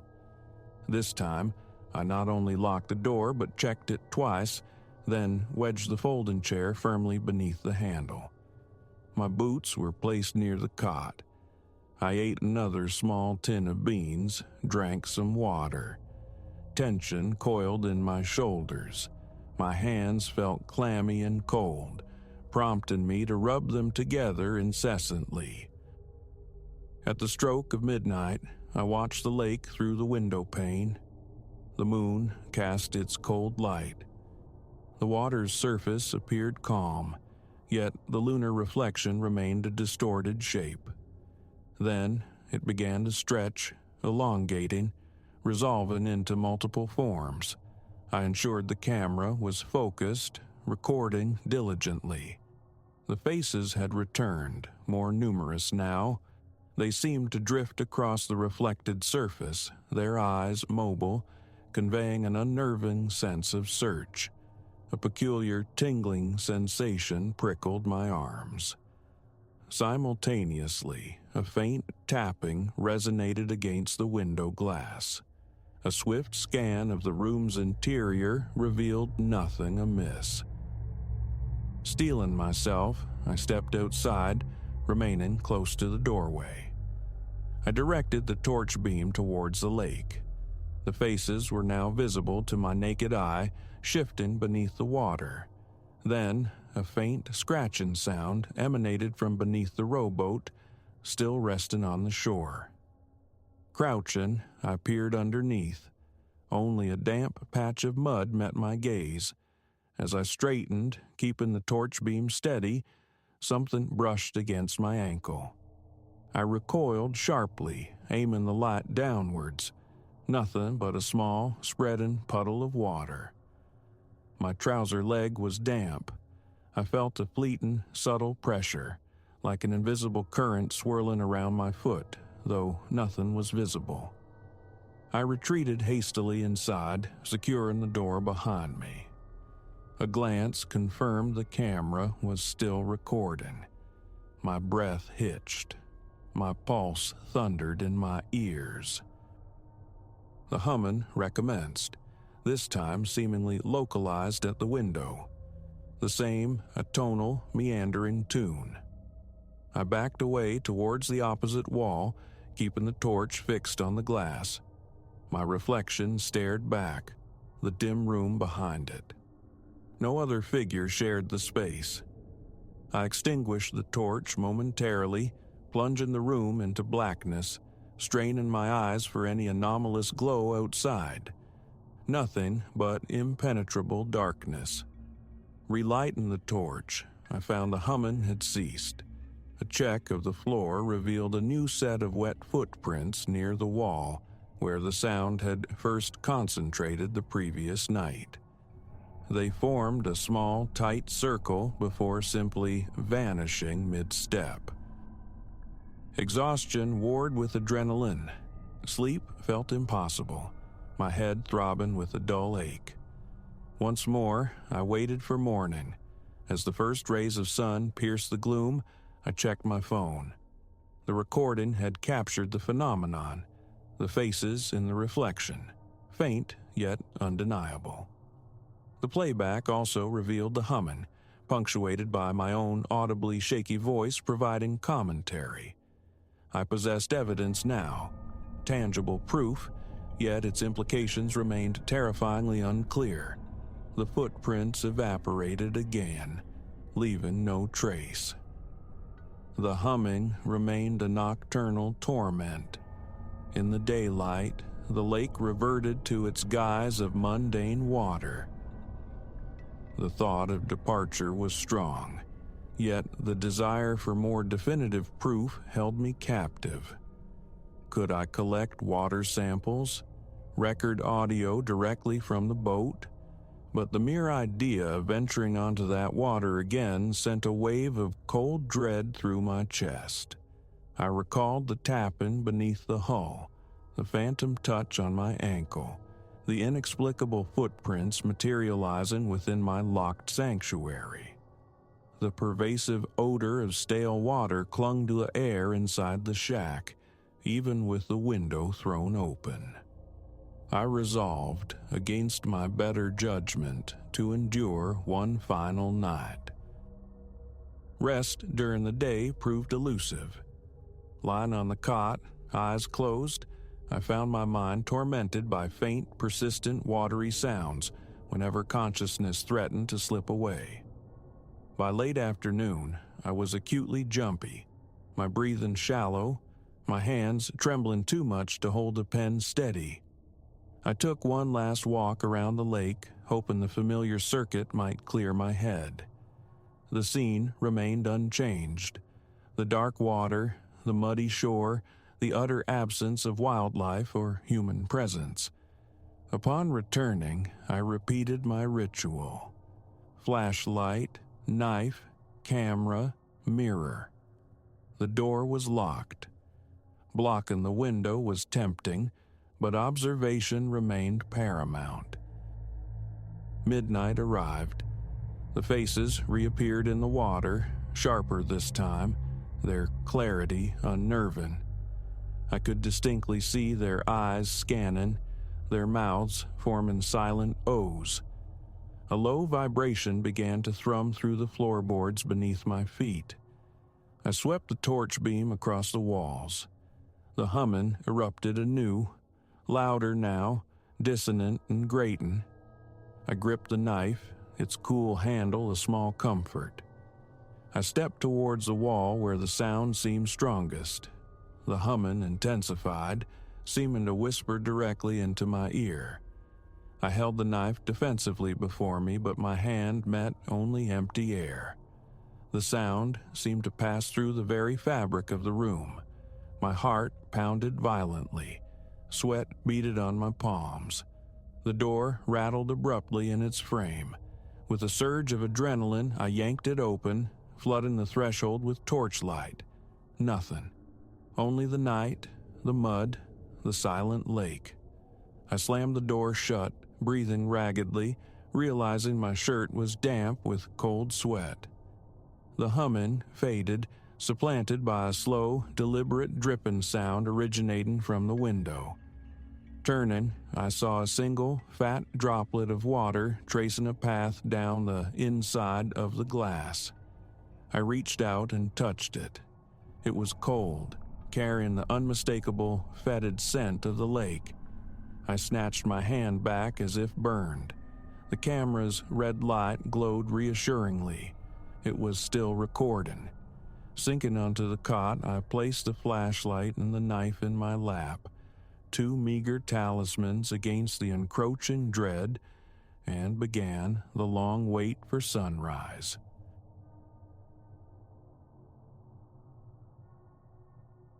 The lease was signed the same afternoon I saw the listing, a simple transaction for what promised to be an equally simple existence. Elias Thorne, that's me, craved refuge, a pocket of silence carved from the city's incessant hum. No more thumping bass lines through shared walls, no more phantom footsteps overhead at ungodly hours. This place, scrubbed clean and smelling faintly of bleach and vacancy, felt anonymous. Its hallways were studies in beige, utterly devoid of personality. Perfect. Monotony was the balm I sought. But the quiet I purchased wasn't destined to last. Move-in day dawned crisp and solitary. Saturday. My worldly possessions amounted to little. A divan, a narrow bed frame, one table, a pair of chairs. Utensils rattled in a box. Clothes lay folded in others. I hauled it all upstairs myself, eschewing movers, preferring the burn in my muscles to small talk. The apartment itself was of predictable geometry. A slim living area flowing into a utilitarian kitchen, a bedroom scarcely larger than the bed it would hold, a compact bath. The street peered through the living room window. Bricks stared back from the kitchens. White walls swallowed the light shed by a single bare bulb in the corridor. Aesthetics were irrelevant. Uninterrupted sleep was the prize. Daylight hours passed uneventfully. Boxes yielded their contents. Outlets sparked to life when tested. The refrigerator hummed its cold promise. Hot water cascaded reliably in the shower stall. Above, the faint percussion of footfalls. Below, the murmur of muffled dialogue. Nothing alarming. A sense of rightness settled over me. Dinner was consumed early, followed by languid scrolling on my phone, adrift on a sea of digital ephemera. Peace, palpable and profound. Sleep claimed me near midnight, a dreamless plunge into oblivion. My first night unfolded without incident, leaving only the faint protest of unfamiliar springs in the mattress come morning. Sunday unfurled slowly. A neighborhood reconnaissance revealed the essentials: a corner bodega, a small greasy spoon, a laundromat humming on the adjacent block.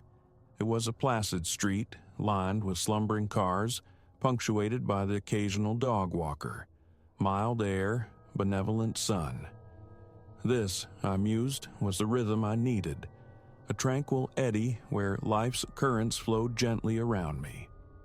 Back in the apartment by afternoon, I rustled up a meal, then wrestled the television onto the living room floor, lacking a proper stand. News bled into some vapid reality program. As evening shadows lengthened, the impending weight of Monday morning asserted itself. Teeth brushed, TV silenced, I retreated to bed. It was that second night, standing before the bathroom mirror, that the anomaly first surfaced. A habit, this quiet self-address, muttering reminders, lunch packed, or alarm set for 6, and then a whisper of resonance trailing my own words. Faint, almost subliminal. Not a true echo, not the sharp ricochet off tile. This was delayed. A fractional pause, then the sound returned, muffled as if filtered through cotton. I stilled, listening. Silence answered. A trick of the ancient plumbing, perhaps? The building settling? I dismissed it, clicked off the light, and sought sleep. Monday morning arrived gray and early. The workday unfolded in its usual tedious procession. I returned near 7, weary, shoulders knotted, feet aching. Dinner, shower, collapse. That was the itinerary. A microwaved meal vanished quickly, consumed standing by the kitchen counter. Then, the shower. Steam billowed, hot water hissed, pipes groaned their geriatric complaints. And as I rinsed, murmuring tomorrow's checklist to the cascading water, it returned.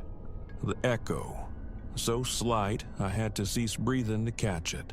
It snagged a fragment of my phrase, repeating it slowly, languidly. Then it shifted. No longer mere mimicry. It offered something else, a susurrus distinct from my own words.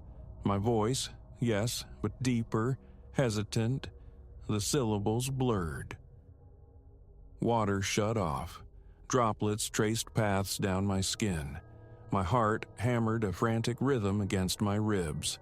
Silence descended, broken only by the faucet's intermittent tear.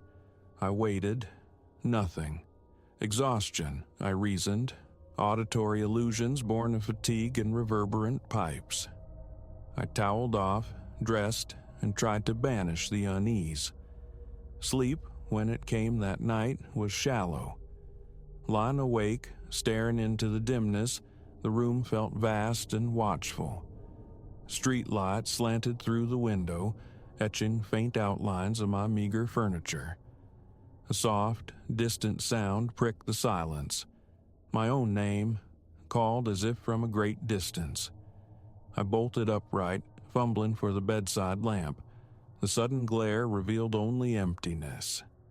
My pulse throbbed in my ears. A hypnagogic flicker, surely. I forced myself back down. Tuesday brought a dull headache. Painkillers and coffee preceded the commute. The day crawled. I felt brittle, hyper-aware. Every phone call, every brief exchange with a colleague was shadowed by the memory of that aberrant resonance. The inexplicability gnawed at me. Evening found me back in the apartment, the familiar tension returning as I crossed the threshold. Sandwich assembled, TV flickering, but my mind wouldn't settle. Restlessness propelled me.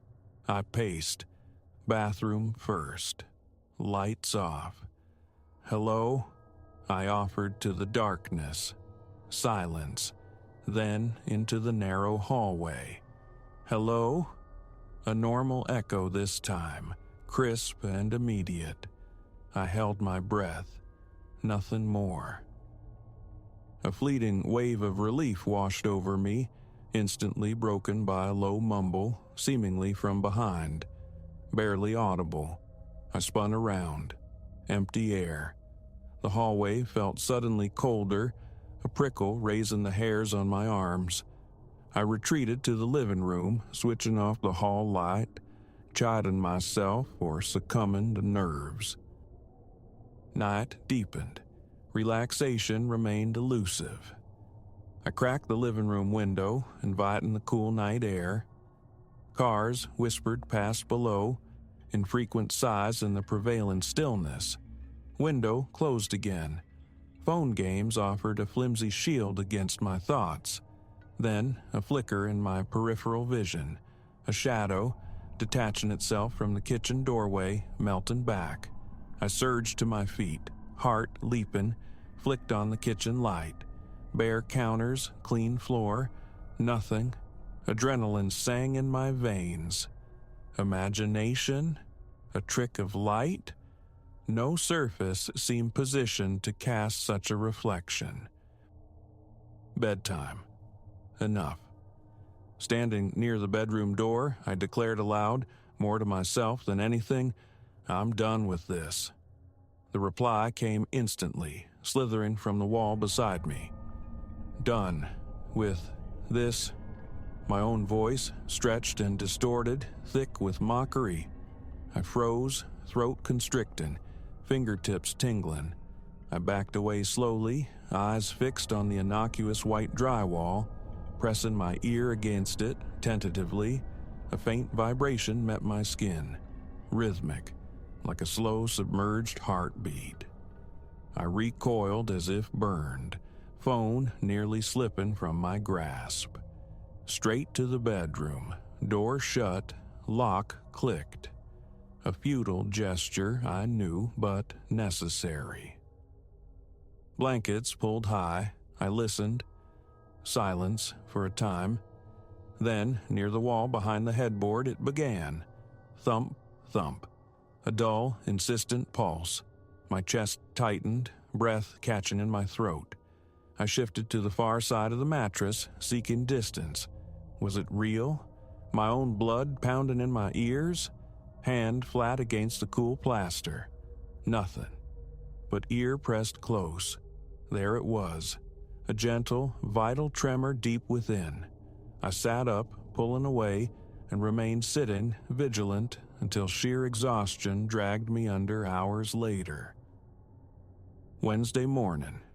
Calling in sick seemed tempting, cowardly. Duty and dwindling funds won out. Work was a blur, my thoughts circling back to the echo, the pulse, an acoustic quirk, a hidden recording device, lunch break spent staring at my phone, contemplating absurd search queries. Apartment mimics voice. Wall has heartbeat. The potential for ridicule silenced me. After work, a stop for groceries felt like gathering provisions for a siege. Returning felt like surrender. The moment I stepped inside, the air thickened, heavy with unseen scrutiny. The living room light flickered once, then held steady. Stale air clung to me. Groceries stowed, I turned, bracing myself. The room looked unchanged. Dust motes danced in the light. My couch sat impassively. Yet my heart drummed a frantic beat. A systematic check of the walls. Living room, kitchen, inert plaster, then the hallway. Midway down, a faint hum, a subtle vibration against my ear, palms flat against the surface. Normal then. The pulse returned, soft, insistent. I snatched my hands back. "Hello?" I ventured, my voice tight. A beat of silence. Then, from the far end of the corridor, my own voice drifted back, elongated, raspy. "Hello." I fled back to the living room, heart hammering against my ribs. Landlord's voicemail. I kept it vague, questions about the building's structure, sounding shakier than intended. No mention of voices. "Call me back, please." Hung up. Sat at the kitchen table, phone inert in my hand. No close friends nearby. Colleagues were just colleagues. The isolation felt absolute, amplifying the fear. That night, I sought refuge on the couch, TV murmuring on low. Lights off, the screen cast a shifting, spectral glow. I drifted, briefly, woke abruptly to a voice crackling from the speakers. Not the program I'd left on. Static, yes, but woven through it. My own voice, repeating my name. "Elias. Elias." I scrambled for the remote, silencing it. The static died. Only my ragged breathing filled the void. Chest tight. Lamp snapped on, flooding the room with harsh light. Corners empty. Eyes burning, I rubbed my temples, trying to regain control. Minutes later, the hallway whispered again. Softly, coaxingly. Indecipherable words, but the timbre was mine, laced with a tremor. I clenched my jaw. Ignore it. No. Confront it. I rose, moving slowly toward the hallway. The overhead light flickered again, casting stuttering shadows. I stood in the center, bathroom door to one side, bedroom to the other. "Who's there?" My voice, loud, defiant, bounced off the narrow walls. The pause stretched. Then the reply, not my words mirrored, but twisted. "Who's there?" A wet, gurgling quality underneath. My stomach churned. Sweat beaded on my forehead. "Stop," I whispered, barely audible.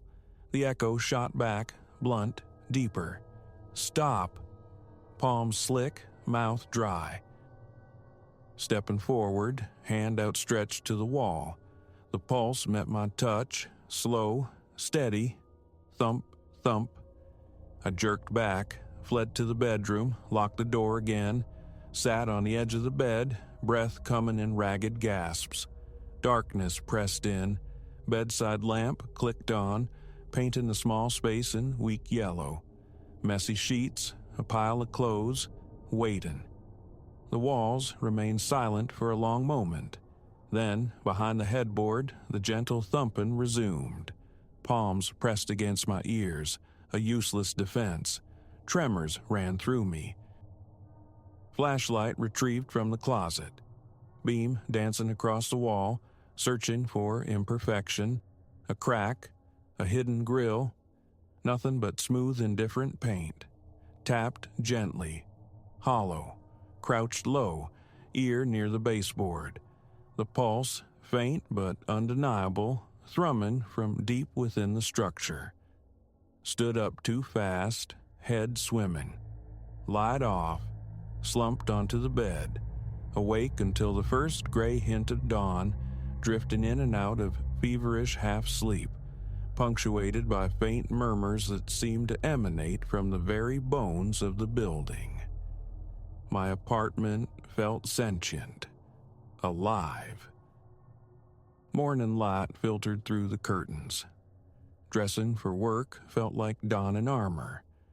Exhaustion clung to me, eyes gritty, limbs heavy.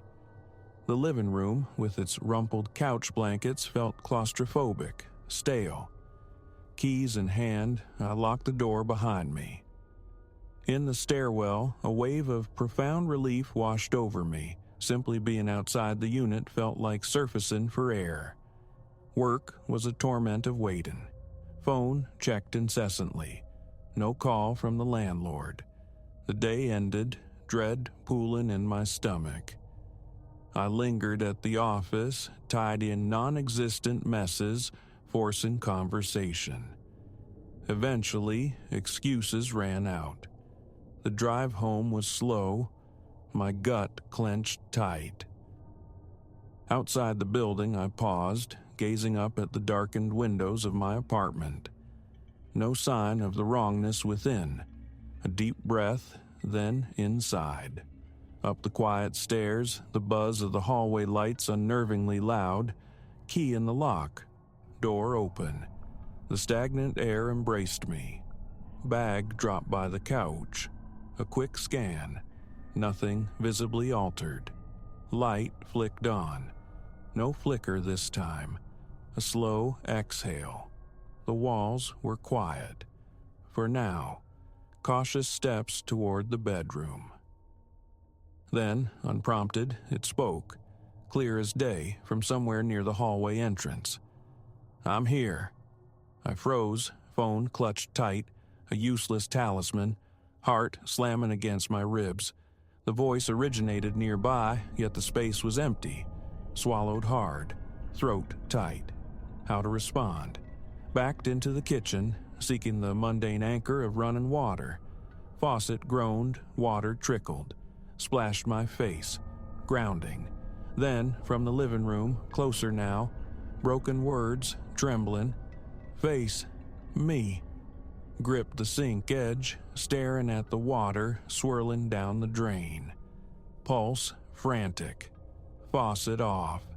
Glass filled with shaking hands, water sloshing over the rim. Sipped. Set it down. What now? Crept back into the living room. The light hummed its low tune. "Why are you here?" My voice quavered. The natural echo faded, replaced by a response from the far corner. A low whisper, my voice twisted into something alien. "Here. Why?" Nausea surged. Trembling intensified. Trapped between the urge to flee and a paralyzing curiosity.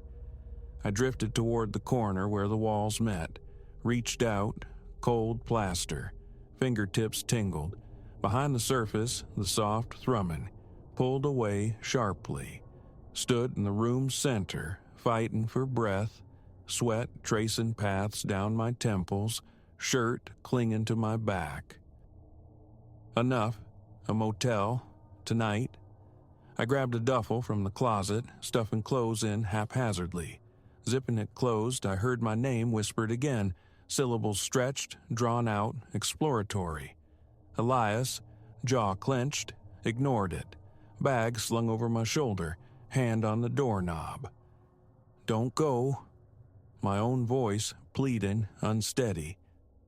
I yanked the door open without looking back, stepped into the relative sanity of the hallway, locked the malignant space behind me and fled down the stairs, hands shaking, heart threatening to batter its way out of my chest. In the car, driving away, I left the apartment lights blazing. Damn the bill. Distance was all that mattered. A cheap motel room offered temporary asylum, a sterile box filled with relief and lingering dread. My body remained coiled tight, sleep a distant shore. I listened, half expecting the echo to follow, but the motel walls were blessedly inert, transmitting only the mundane sounds of transient lives, shaken but calmer, away from the source. Yet the knowledge remained. The apartment waited. For now, I clung to the silence, haunted by a voice that wore my own, speaking words I could neither comprehend nor control.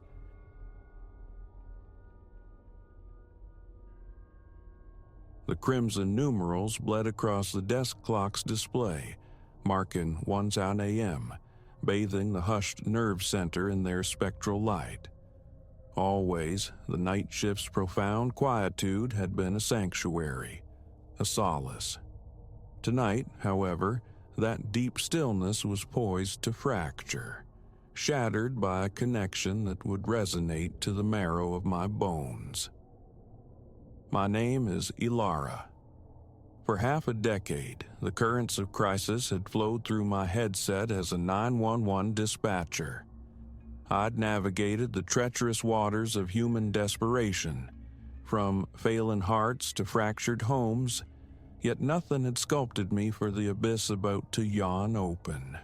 The hours preceding this moment had been unnervingly placid, punctuated by only the most trivial dispatches.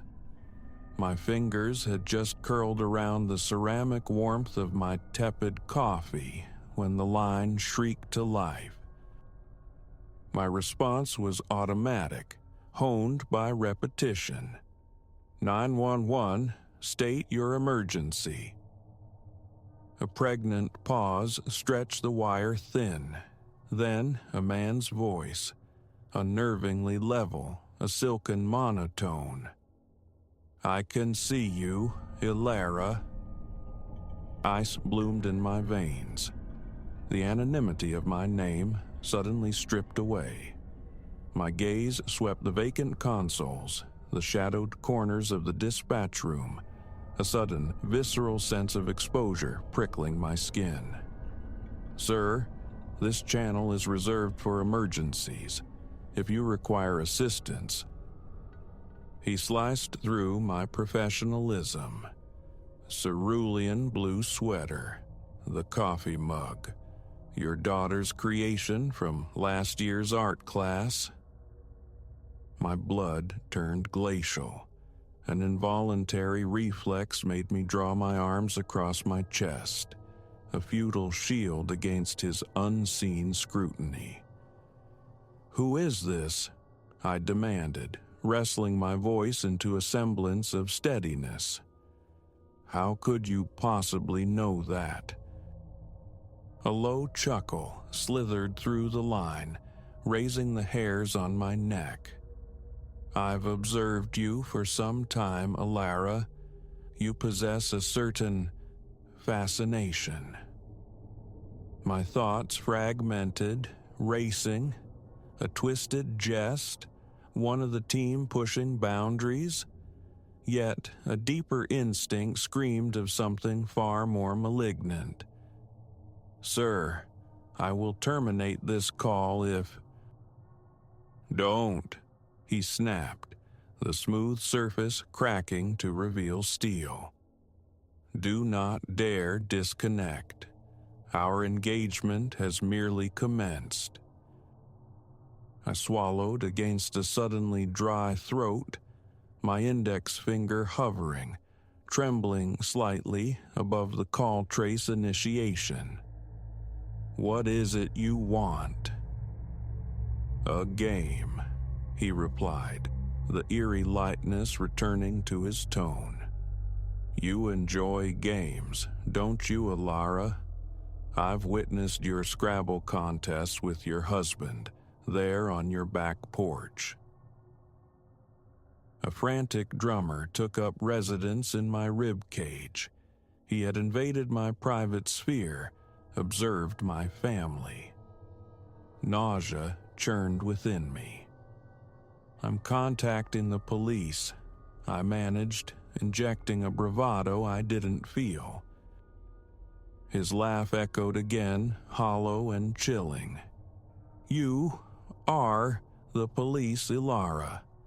Or perhaps their conduit, their senses, their vital link.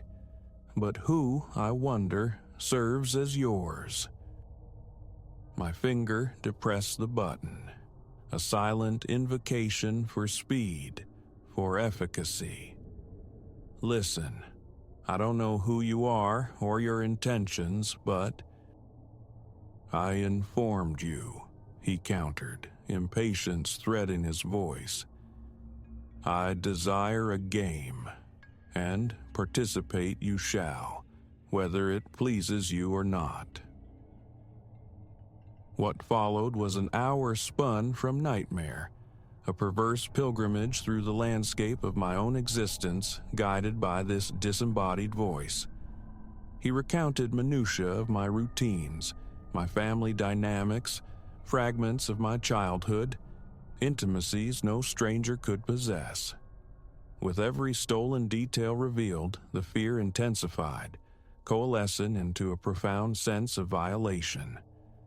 I strained to keep him engaged, to spin out the conversation, praying the trace would pinpoint his location. My colleagues, sensing the shift in the room's energy, the tension radiating from my console, worked with quiet urgency. But the caller was elusive, a digital phantom bouncing his signal through unseen relays. "Why are you perpetrating this?" I asked, my voice barely more than expelled air. "Because I am able," he stated, simple and devastating. "Because observing your composure fray, witnessing the terror dawn in your eyes as you grasp your utter vulnerability, it provides amusement." Tears pricked, hot and sharp, but I blinked them away fiercely.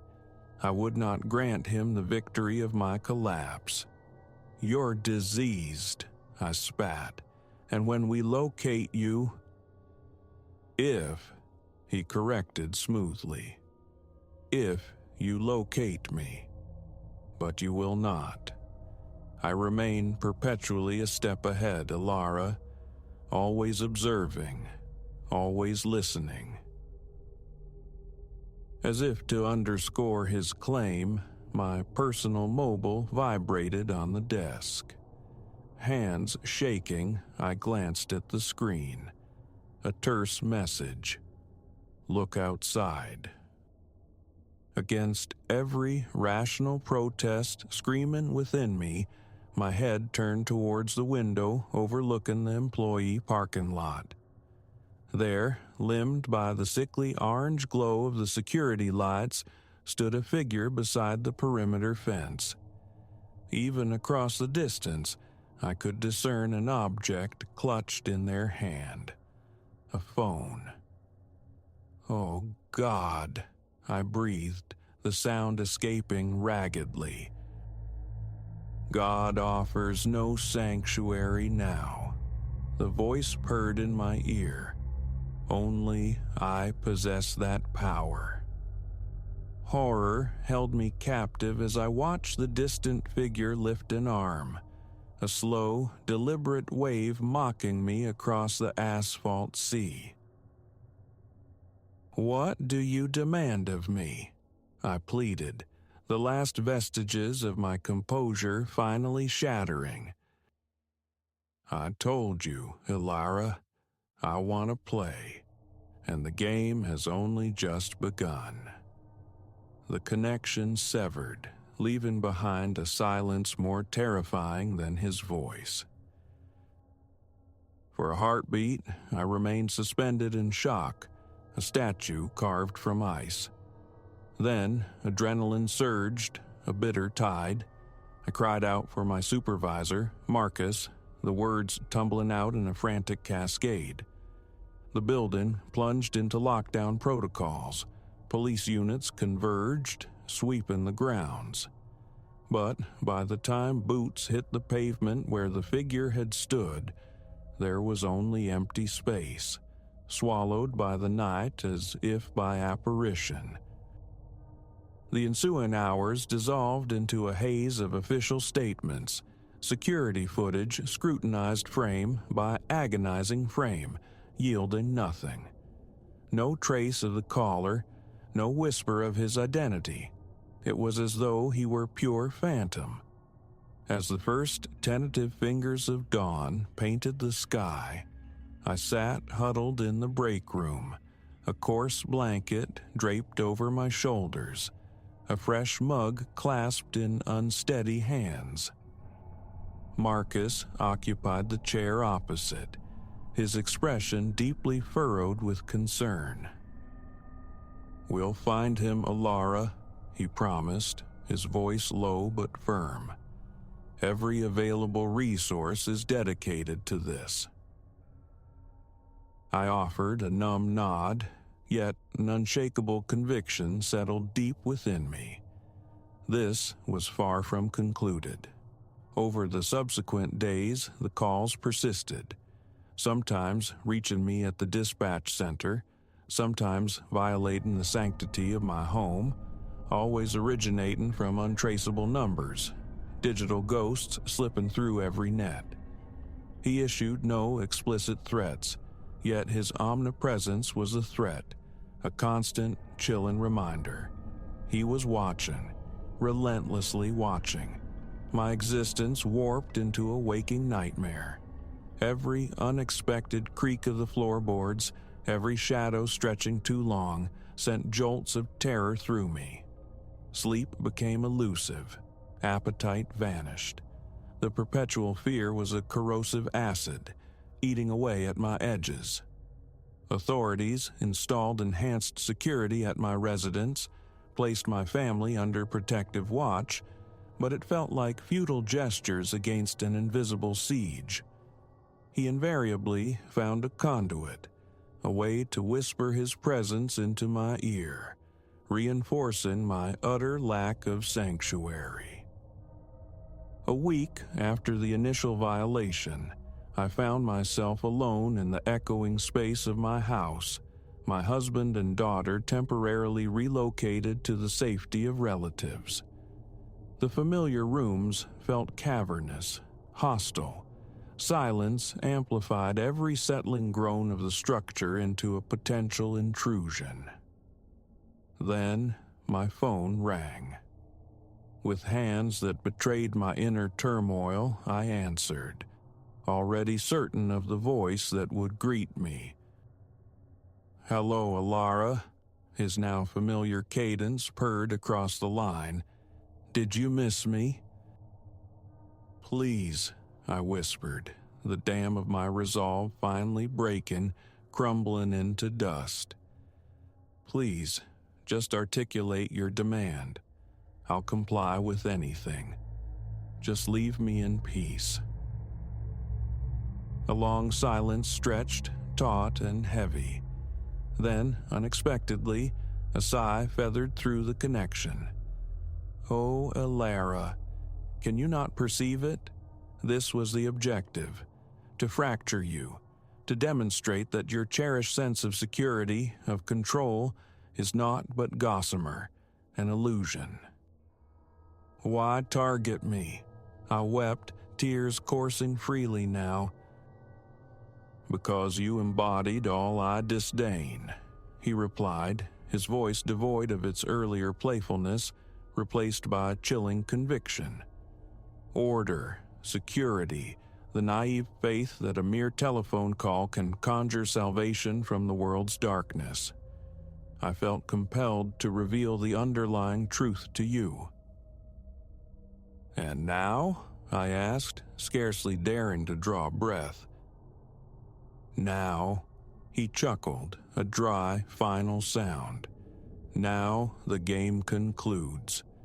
You have absorbed the lesson, have you not, Alara? You will never again inhabit the skin of true safety." The line went dead, irrevocably this time. True to his pronouncement, the calls ceased. The investigation stalled, eventually archiving itself, unsolved. He remained a ghost, nameless, faceless. Slowly, painstakingly, life reassembled itself into a shape resembling normalcy. I returned to the dispatch center, my family reclaimed our home, the planet continued its indifferent spin. Yet he had spoken one undeniable truth. The feeling of genuine safety was a territory I could no longer access. Every ringing phone, every fleeting shadow, every abrupt noise carried the faint, acrid scent of that remembered terror. Whether he still exists out there, observing from some unseen perch, remains an open question. A part of me suspects he does, perhaps perpetually, but I refuse to grant that fear dominion over my remaining days. I am a survivor, forged in that fire, not its victim. And though the nightmare of those weeks etched scars onto my soul, I will not permit it to dictate the narrative of my life. Ultimately, that is the most profound triumph I can claim over him, to continue living, to seek joy and meaning amidst the lingering echoes. And each time I answer the demanding ring of the 911 line, each instance I extend a lifeline into someone else's darkness, I'm reminded of the core of my purpose. Not because the world offers guaranteed sanctuary, but because individuals like me persist, striving to carve out pockets of safety, one critical call at a time.